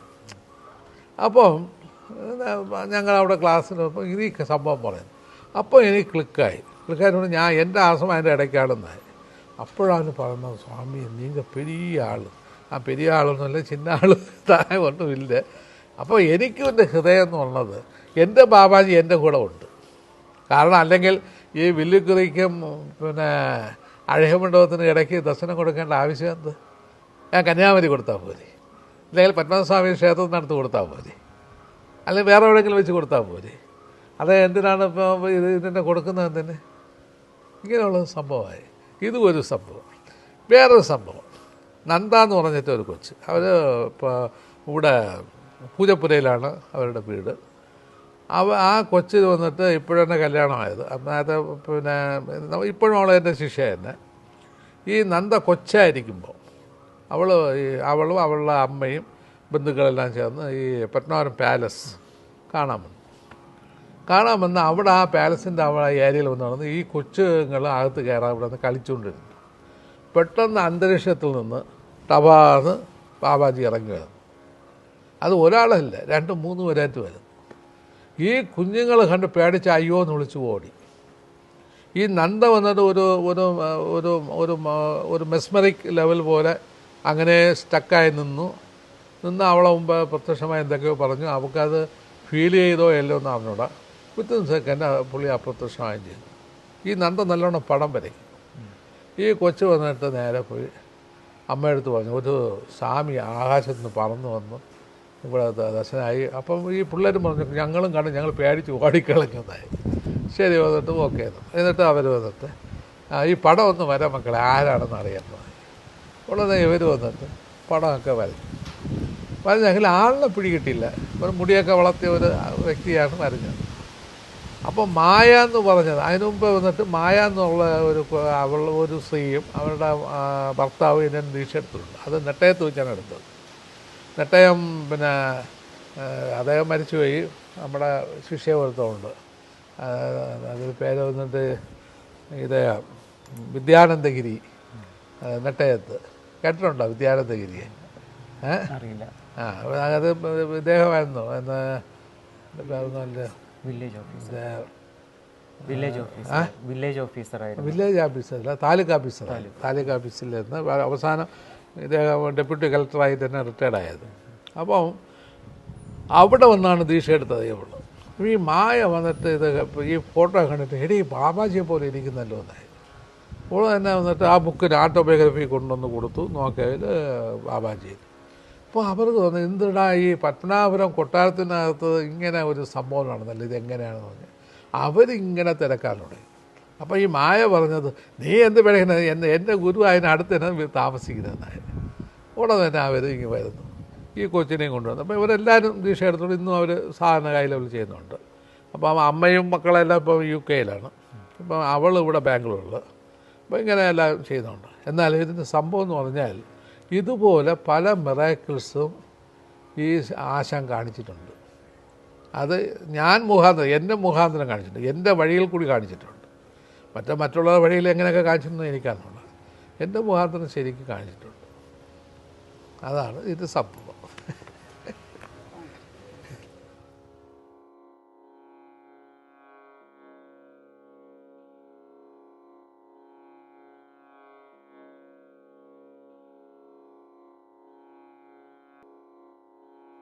സ്വാമിജി, അങ്ങ് YSS ചേർന്നു എന്ന് പറഞ്ഞല്ലോ ഒരു ദീക്ഷ എടുക്കാൻ. അവിടുത്തെ ദീക്ഷാ സമ്പ്രദായം അവിടെ വന്നിട്ട് ദീക്ഷാ സമ്പ്രദായം ആദ്യമായിട്ട് നമ്മുടെ പുള്ളിയുടെ ലെസൺസ് നമ്മൾ പഠിക്കാൻ തുടങ്ങണം. അവിടെ ലെസൺസ് വരുന്നത് അവ നമുക്ക് ശരിക്കും ഒരു 182 ലെസൺസ് ഉണ്ട്. അതിൽ 52ാമത് ലെസൺസ് തൊട്ടാണ് നിങ്ങൾക്ക് ദീക്ഷ തരുന്നത്.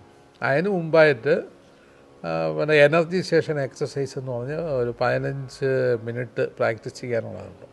അത് നമ്മുടെ ബോഡി ഉള്ള ഫങ്ഷന് വേണ്ടിയുള്ളത്. അത് സാധാ എക്സസൈസ് തന്നെ.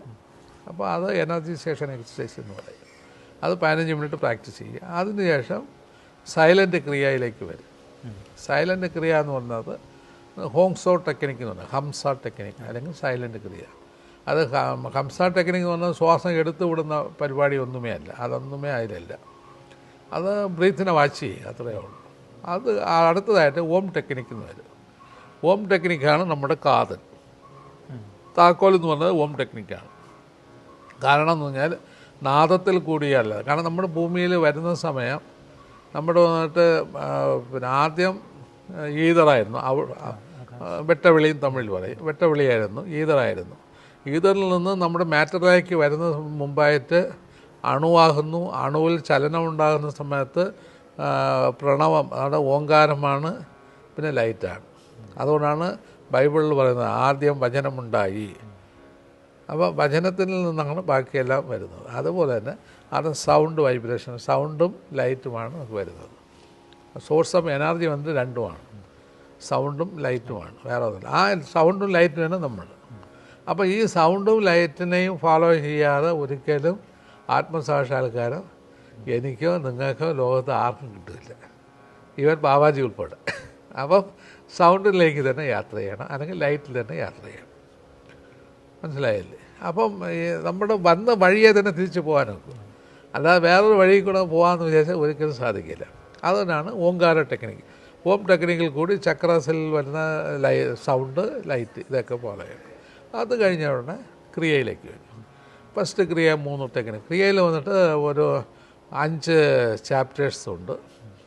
മൊത്തം 6 ചാപ്റ്ററുണ്ട്. അതിന് യോഹാനന്ദൻ അതിന് 5ആക്കി മാറ്റി. കാരണം ലഹരി മഹാസിന് 6 എണ്ണം കൊടുക്കുന്നുണ്ട്, ഇത് 5ആയിട്ട് മാറ്റി. എന്നാൽ ലഹരി മഹാസിന് ഇപ്പോൾ അതിന് മുകളിലുണ്ട്. അതിന് മുകളിൽ വന്നിട്ട് 144 ക്രിയാ ടെക്നിക്സ് ഉണ്ട്. അത് വന്നിട്ട് ഇവരാരും നമ്മൾ ലഹരി മഹാസിനെ ആർക്കും കൊടുത്തിട്ടില്ല. കൂടുതൽ അദ്ദേഹത്തിന് ഡയറി കുറിപ്പുകളിൽ മാത്രമേ കൊടുത്തിട്ടുള്ളൂ. അത് ചില ആൾക്കാർക്ക് കിട്ടിയിട്ടുണ്ട്, ചില ആൾക്കാർക്കൊന്നും കിട്ടിയിട്ടില്ല. അത് ആ ചാപ്റ്ററിലേക്ക് പോകുന്നത്. അതിലാണ് കൂട് വിട്ട് കൂട് വായനത്, പരകായ പ്രവേശന ടെക്നിക്, പിന്നെ അത് കായകൽപ്പയോഗം, പിന്നെ സഞ്ജീവിനി ക്രിയ, ഇങ്ങനെ നിറയെ ടെക്നിക്സ് എല്ലാം വരും. പിന്നെ അതെല്ലാം സിദ്ധ പരമ്പരയിലെ സിദ്ധന്മാർ ചെയ്തിട്ടുള്ളതാണ്. എന്നാൽ ശൈവ സിദ്ധാന്തത്തിൽ ഇത് അത്രയും പറഞ്ഞിട്ടുണ്ട്. തിരുമൂലൻ്റെ തിരുമന്ത്രം വായിച്ചു കഴിഞ്ഞാൽ നിങ്ങളുടെ ക്രിയായോഗയെക്കുറിച്ച് എല്ലാ സംഭവം അതിനകത്തുണ്ട്. അതേപോലെ തന്നെ വിജ്ഞാന ഭൈരവ തന്ത്ര പഠിച്ചു കഴിഞ്ഞാലും അതിനകത്തുണ്ട്. രണ്ടിലും സംഭവമുണ്ട്. പിന്നെ അതിൻ്റെ ട്രിക്കിൽ കുറച്ച് ട്രിക്സ് എന്ന് പറയും. ആ ട്രിക്കുകൾ കുറച്ച് വ്യത്യാസം, തന്ത്ര എന്ന് പറയും, അല്ലെങ്കിൽ ട്രിക്ക് എന്ന് പറയും. ട്രിക്കിൽ കുറച്ച് വ്യത്യാസങ്ങളുണ്ട്. ആ ട്രിക്കിൽ വ്യത്യാസം വരുന്നത് അത് ആ ഗുരുമുഖത്തിൽ നിന്ന് നിങ്ങൾ പ്രാക്ടീസ് ചെയ്യുമ്പോൾ പറഞ്ഞു തരും. അത് ഈ ട്രിക്കിൽ കൂടി പോയി ഇന്ന നേടാം. കാരണം എല്ലാവർക്കും എല്ലാ ട്രിക്കും ഒരുപോലെ യൂസ് ചെയ്യാൻ ഒക്കില്ല. കാരണം എന്നാൽ അനുഭവിക്കാൻ ഒക്കില്ല. ഇപ്പോൾ ഒരു ചിലർക്കാണെങ്കിൽ ചൂടുവെള്ളത്തിൽ കുളിക്കണം, ഒരാളാണെങ്കിൽ തണുത്ത വെള്ളത്തിൽ. അപ്പം നമ്മുടെ കുളിയിൽ തന്നെ പല വ്യത്യാസങ്ങൾ, അതുപോലെ തന്നെ പല ഇതിൽ വരും. അപ്പോൾ നമ്മുടെ ആഹാരത്തിൽ തന്നെയുള്ള വ്യത്യാസം ഇതുപോലെ തന്നെ ഇതിലല്ല, പല മനോദലങ്ങളായിരിക്കും. അതെ. അപ്പോൾ നമ്മുടെ ശരീരത്തിൻ്റെ പ്രകൃതിക്ക് അനുസരിച്ച് വേണം ഈ യോഗയെ പഠിപ്പിക്കാനെന്ന് ബാബാജി പറഞ്ഞിട്ടുണ്ട്. ചില ആൾക്കാർ ഫസ്റ്റ് ക്രിയയിൽ കൂടി തന്നെ പൂർണ്ണമായിട്ട് അറ്റൻഡ് ചെയ്ത ആൾക്കാരുണ്ട്.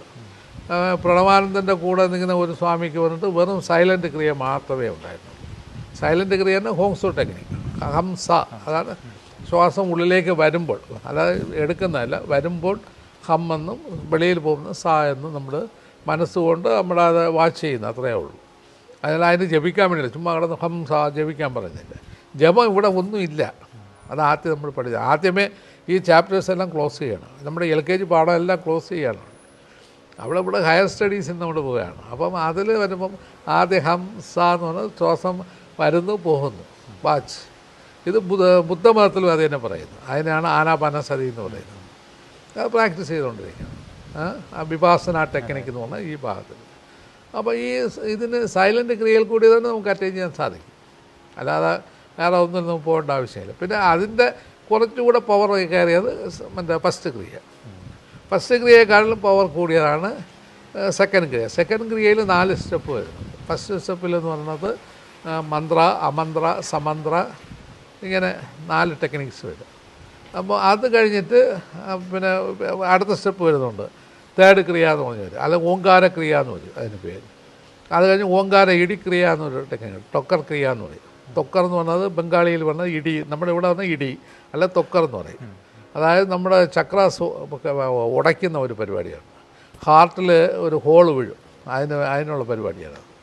അത് ടൊക്കർ ക്രിയ എന്ന് പറയും. അത് കഴിഞ്ഞായിട്ട് വന്ന് ഗായത്രി ക്രിയ വരും. ഗായത്രി ക്രിയ കഴിഞ്ഞാൽ പൂർണ്ണ ഗായത്രി ക്രിയ എന്ന് വരും. പിന്നെ അത് അടുത്ത സ്റ്റെപ്പ് വരും. പിന്നെ ഇത് പൂർണ്ണ ഗായത്രി ക്രിയ കഴിഞ്ഞാൽ പിന്നെ അത് തന്നെ പൂർണ്ണ ക്രിയ എന്ന്, സമ്പൂർണ്ണ ക്രിയ എന്ന് പറഞ്ഞൊന്ന് വരും.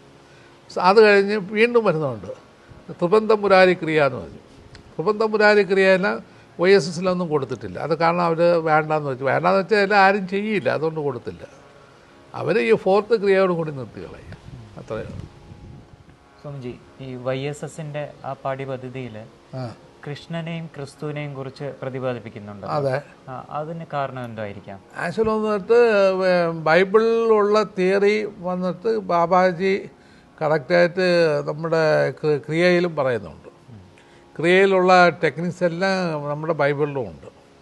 അതിന് പറയാൻ കാരണം എന്നാൽ സാധാരണ രീതിയിലുള്ള ബൈബിൾ നിങ്ങൾ എടുത്തു കഴിഞ്ഞാൽ അതിനൊന്നും അറിയില്ല, പറയാൻ സാധിക്കില്ല. കാരണം എന്ന് പറഞ്ഞാൽ ഈ മത്തായിയുടെ സുവിശേഷവും അതും ഇതൊക്കെ വായിച്ചു കഴിഞ്ഞാൽ നിങ്ങൾക്ക് മനസ്സിലാവില്ല.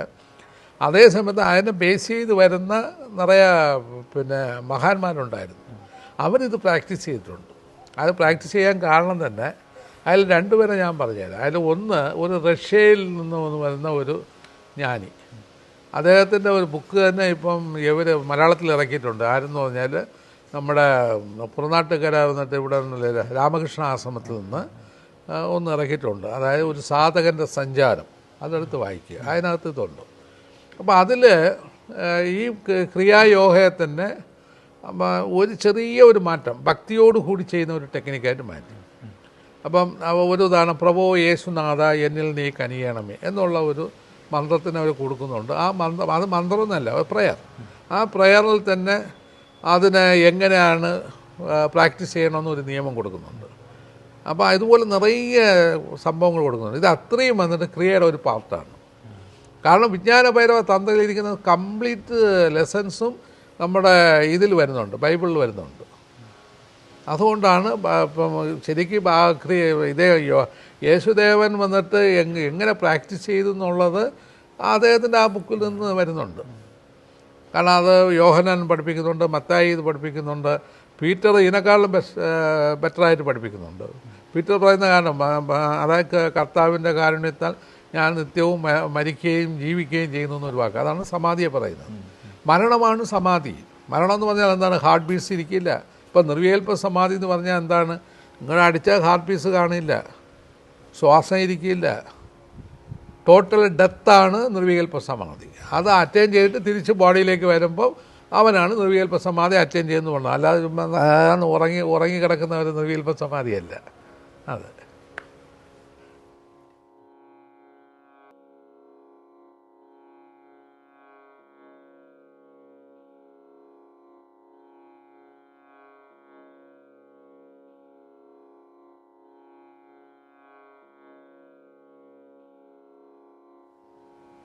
മനസ്സിൻ്റെ ഈ ത്രിഗുണങ്ങളെ കുറിച്ചൊന്ന് പറയാമോ? ടോട്ടലി മനസ്സിനെ കുറിച്ചേ പറഞ്ഞു കഴിഞ്ഞു. പിന്നെ ഇതിനകത്ത് ത്രിഗുണം എന്തിരിക്കുന്നത്? ഈ മനസ്സെന്ന് പറഞ്ഞ സാധനമേ വെറും വേസ്റ്റ്. ഈ വേസ്റ്റായ സാധനത്തിന് പിന്നെ ത്രിഗുണങ്ങളെക്കുറിച്ച് പറഞ്ഞ് നമ്മൾ എന്ത് സാധിക്കാൻ പോണേ? മനസ്സിലായില്ലേ? ഒന്നാമത് ഈ സത്വഗുണമായാലും നിങ്ങൾക്ക് ഒരു ഗുണമില്ല, രജോ ഗുണമായാലും ഒരു ഗുണമില്ല, തമോ ഗുണത്തിൽ വന്നാലും ഒരു ഗുണമില്ല, സത്വാതീതത്തിൽ വന്നാലും ഈ മനസ്സിന് ഒരു ഗുണമില്ല. അപ്പം മനം ശൂന്യമായാൽ മാത്രമേ നിങ്ങൾക്ക് രക്ഷപ്പെടാൻ നോക്കൂ. പിന്നെ ഈ ത്രിഗുണങ്ങളെക്കുറിച്ച് നമ്മൾ എന്ത് പറയാതിരിക്കുന്നത്? അതിനാൻസർ പറ. നമ്മളെല്ലാം ഈ ഗുണത്തിൻ്റെ അകത്ത് പെട്ട് കിടക്കുക. അകത്ത് പെടരുത്. അങ്ങനെ അകത്ത് കിടന്നത് കൊണ്ട് നിങ്ങൾക്ക് ദുഃഖമേ ഇല്ല. നിങ്ങളുടെ തമോ ഗുണവാദിയായിരുന്നാലും ഞാൻ സന്തോഷിക്കാം. കാരണം എന്ന് പറയുമ്പോൾ നിങ്ങൾക്ക് എളുപ്പം ഈസിയായിട്ട് അവിടെ നിന്ന് മാറാം. രജോ ഗുണത്തിലിരുന്നാലും നിങ്ങൾക്ക് അവിടെ നിന്ന് രക്ഷപ്പെടാൻ സാധിക്കും, സത്വഗുണത്തിലിരുന്നാലും രക്ഷപ്പെടാൻ സാധിക്കും. പിന്നെ എൻ്റെ ഭാഷയിൽ പറഞ്ഞാൽ നിങ്ങൾക്ക് തമോ ഗുണത്തിലിരുന്നാലാണ് എളുപ്പം രക്ഷപ്പെടാൻ സാധിക്കുക. മനസ്സിലായില്ലേ? അതിന് ഉദാഹരണം, അതിനൊരു കഥ ഞാൻ പറഞ്ഞുതരാം. നമ്മുടെ ജയവിജയന്മാർ ശാപം ഏറ്റുവാങ്ങിച്ച് വരുന്നു. ഭഗവാൻ ചോദിക്കുകയാണ്, നിനക്ക് എത്ര ജന്മം കൊണ്ട് രക്ഷപ്പെടണം? എൻ്റെ ശത്രുഭാവത്തിൽ നിന്ന് നിനക്ക് രക്ഷപ്പെടണമോ ഇല്ല മിത്രഭാവത്തിൽ നിന്ന് രക്ഷപ്പെടണമോ? ശത്രുഭാവത്തിലാണെങ്കിൽ മൂന്ന് ജന്മം, മിത്രഭാവത്തിലാണെങ്കിൽ 7 ജന്മം. ഏത് വേണം? സ്വാമി, ഞാൻ ശത്രുഭാവത്തിൽ നിന്ന് വരാം. അപ്പോൾ എങ്ങനെ, തമോ ഗുണമാണോ അത് സത്വഗുണമാണോ? തമോ ഗുണം. അപ്പം തമോ ഗുണത്തിൽ നിന്നാണ് അവർ പെട്ടെന്ന് രക്ഷപ്പെട്ടത്. അപ്പം നമുക്ക് ഏതാണ് നല്ലത് ഇവിടെ? നമ്മൾ ഏതിനെയാണ് നല്ലതെന്ന് നമ്മൾ പറയുന്നത്? അപ്പോൾ തമോ ഗുണം നല്ലതെന്ന് ഞാൻ പറഞ്ഞില്ല. എന്നാൽ തമോ ഗുണത്തിൽ നിന്നും നമുക്ക് രക്ഷപ്പെടാൻ സാധിക്കും. അത് രജോ ഗുണം, രജോ ഗുണത്തിൽ നിന്നും നമുക്ക് രക്ഷപ്പെടാൻ സാധിക്കും. ഭഗവാൻ പിന്നെ അർജുനനെ എടുത്താലും ശരി, അല്ലെ കർണനെ എടുത്താലും ശരി, ഇങ്ങനെയുള്ള ആത്മാക്കളെടുത്താലും രജോ ഗുണം തന്നെ. അതിൽ നിന്നും നമുക്ക് രക്ഷപ്പെടാം. ഉള്ളിൽ കിടന്ന് പോയതിനെ കാട്ടിലും വെളിയിൽ കാണിച്ച് കളയുന്നതല്ലേ നല്ലത്. അപ്പോൾ ഏത് ഗുണമാണ് കൊള്ളാം? സത്വഗുണം വേണോ രജോ ഗുണം വേണോ? ഒരു ഗുണത്തിൻ്റെ ആവശ്യമില്ല. അതുകൊണ്ട് ഈ 3 അടുത്ത് ഒറ്റ അറിയുക, ജോലി തീർന്നു.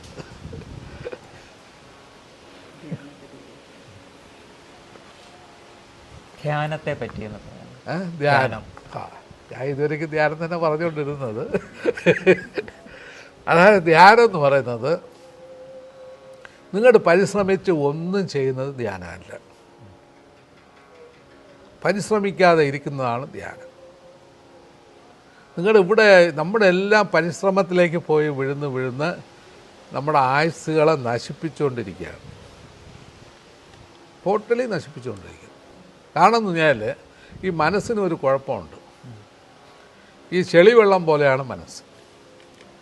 അത് വീണ്ടും അത് തെളിഞ്ഞ് വരുമ്പോൾ വീണ്ടും നിങ്ങൾ കലക്കും, വീണ്ടും ചെളിയാവും, വീണ്ടും കലക്കും, വീണ്ടും ചെളിയാവും, വീണ്ടും കലക്കും. എന്നിട്ട് ചെളിവെള്ളം ഒരിക്കലും മാറുന്നേ ഇല്ല, തെളിയുന്നില്ല. അതുപോലെയാണ് മനസ്സ്. അപ്പോൾ നമ്മുടെ ഇവിടെ എന്ത് ചെയ്യുന്നു പറഞ്ഞാൽ ആ മനസ്സിനെ എടുത്ത് കളയാനാണ് യോഗ പഠിപ്പിക്കുന്നത്. അതാണ് ചിത്തവൃത്തി നിരോധ. അപ്പം മനസ്സിനെടുത്ത് കളയണമെങ്കിൽ നിങ്ങൾ എന്ത് ചെയ്യണം? നിങ്ങൾ വെറുതെ ഇരിക്കണം. വെറുതെ ഇരിക്കുന്നതെന്ന് പറഞ്ഞാൽ നമ്മുടെ ഈ ശരീരത്തിൽ, ഈ ഭൂമിയിൽ നിങ്ങൾ ജനിക്കുന്ന സമയം തന്നെ നിങ്ങൾക്ക് മുക്തി നേടാനുള്ള എല്ലാം കൊണ്ടാണ് നിങ്ങൾ വരുന്നത്. ഇത് മാത്രം നിങ്ങൾ പഠിച്ചാൽ മതി. മുക്തിയും കൊണ്ടാണ് നിങ്ങൾ വരുന്നത്.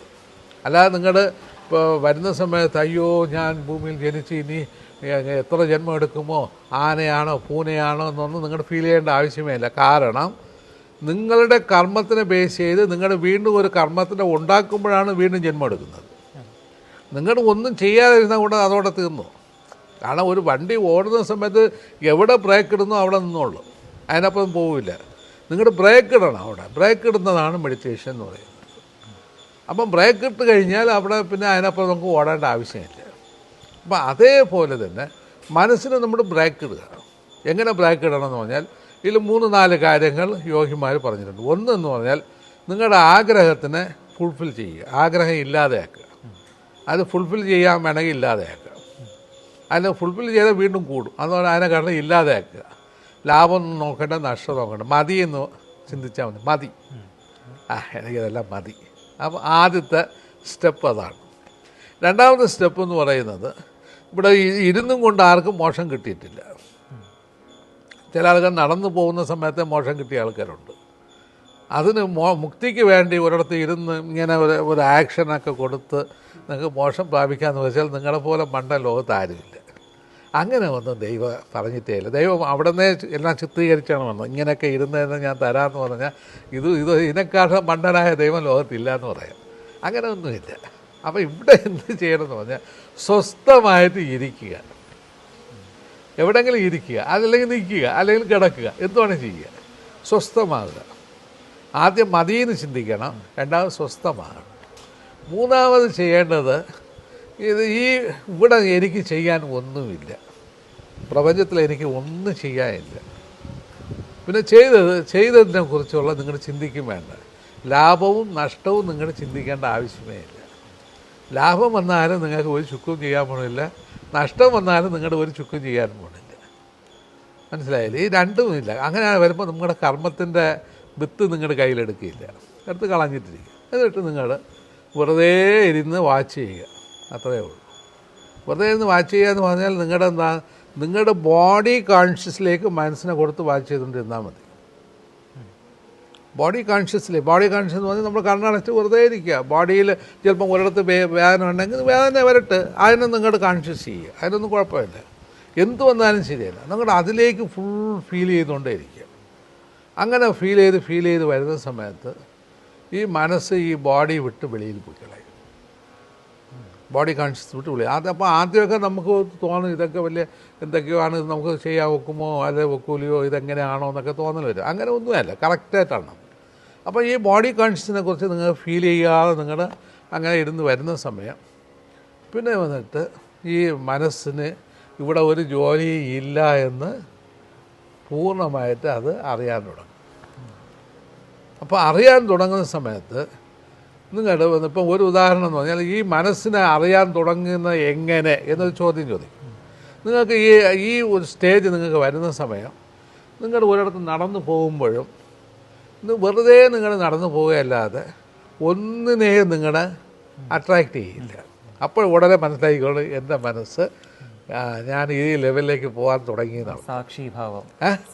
സാക്ഷിഭാവം ഒന്നും അട്രാക്റ്റ് ചെയ്യില്ല, ഒന്നും ചെയ്യില്ല, നാച്ചുറലായിട്ടിരിക്കുക. എന്നിട്ട് നമുക്ക് എന്തെങ്കിലും തോന്നണ ഒന്നുമില്ല, എന്തെങ്കിലും ചെയ്യാൻ തോന്നണ ഒന്നുമില്ല. ആരടുത്തും വിദ്വേഷമോ ഇരിക്കില്ല, വൈരാഗ്യം ഇരിക്കില്ല, ഒന്നിനോട് ഒന്നും തോന്നില്ല. അപ്പോൾ നമ്മുടെ അവിടെ ഒരു സീറോ മൈൻഡിലേക്ക് വരും.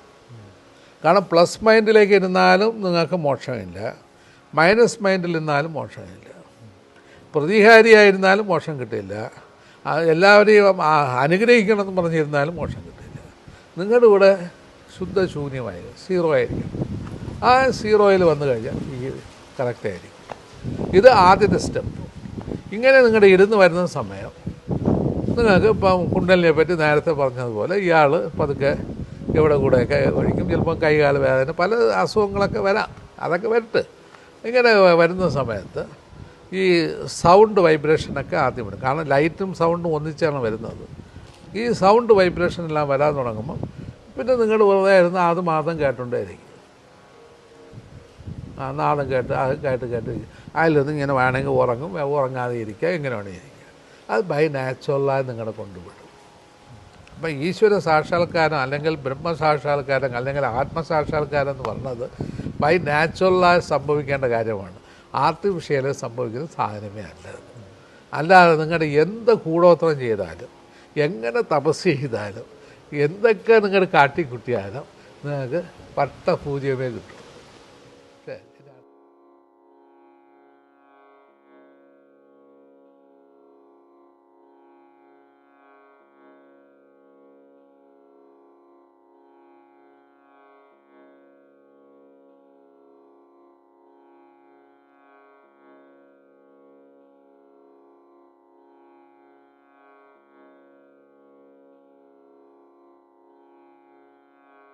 ആധ്യാത്മികതയിൽ എപ്പോഴും കേൾക്കുന്നതാണ് ജാഗ്രത്, സ്വപ്നം, സുഷുപ്തി എന്ന്. അത് എന്താണെന്ന് വിശദീകരിക്കാം. ഞാൻ ചോദിക്കട്ടെ, നിങ്ങളുടെ ജാഗ്രതയിലാണോ ഇപ്പം ഇരിക്കുന്നത്? ഒരിക്കലും ഇല്ല. നിങ്ങൾ സ്വപ്നത്തിലാണ് ഇരിക്കുന്നത്.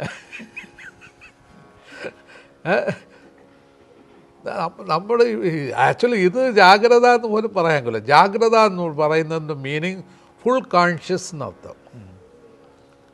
ആ കോൺഷ്യസിൽ വന്നിട്ട് പ്രജ്ഞ ഉണർന്നിരിക്കുന്നതിനാണ് ജാഗ്രത എന്ന് പറയുന്നത്. നമ്മുടെ ആരും പ്രജ്ഞ ഉണർന്നിട്ടില്ല. നമ്മളിപ്പോഴും സ്വപ്നത്തിലാണ് ഇരിക്കുന്നത്. കാരണം നമ്മുടെ ഇവിടെ സ്വപ്നം കണ്ടുകൊണ്ടിരിക്കുകയാണ്. ഇപ്പം നിങ്ങളുടെ ഇവിടെ ഇരിക്കുമ്പോഴേ ട്രിവാൻഡ്രത്തിൽ എന്ത് നടക്കണോ, ഇല്ല അമേരിക്കയിൽ എന്ത് നടക്കുന്നത്, അപ്പുറത്തെന്ത് നടക്കുന്നത് എന്ന് നമ്മൾ തന്നെ പല പ്രാവശ്യം ഓടിക്കൊണ്ടിരിക്കുകയാണ് ഈ മനസ്സ്. അപ്പോൾ അങ്ങനെ വരുന്ന സമയത്ത് നമ്മൾ സ്വപ്നമല്ലേ കാണുന്നത്. അപ്പം ഇപ്പോൾ എന്ത് നടക്കുന്നത്? സ്വപ്നത്തിൽ ജാഗ്രത, എത്രയേ ഉള്ളൂ.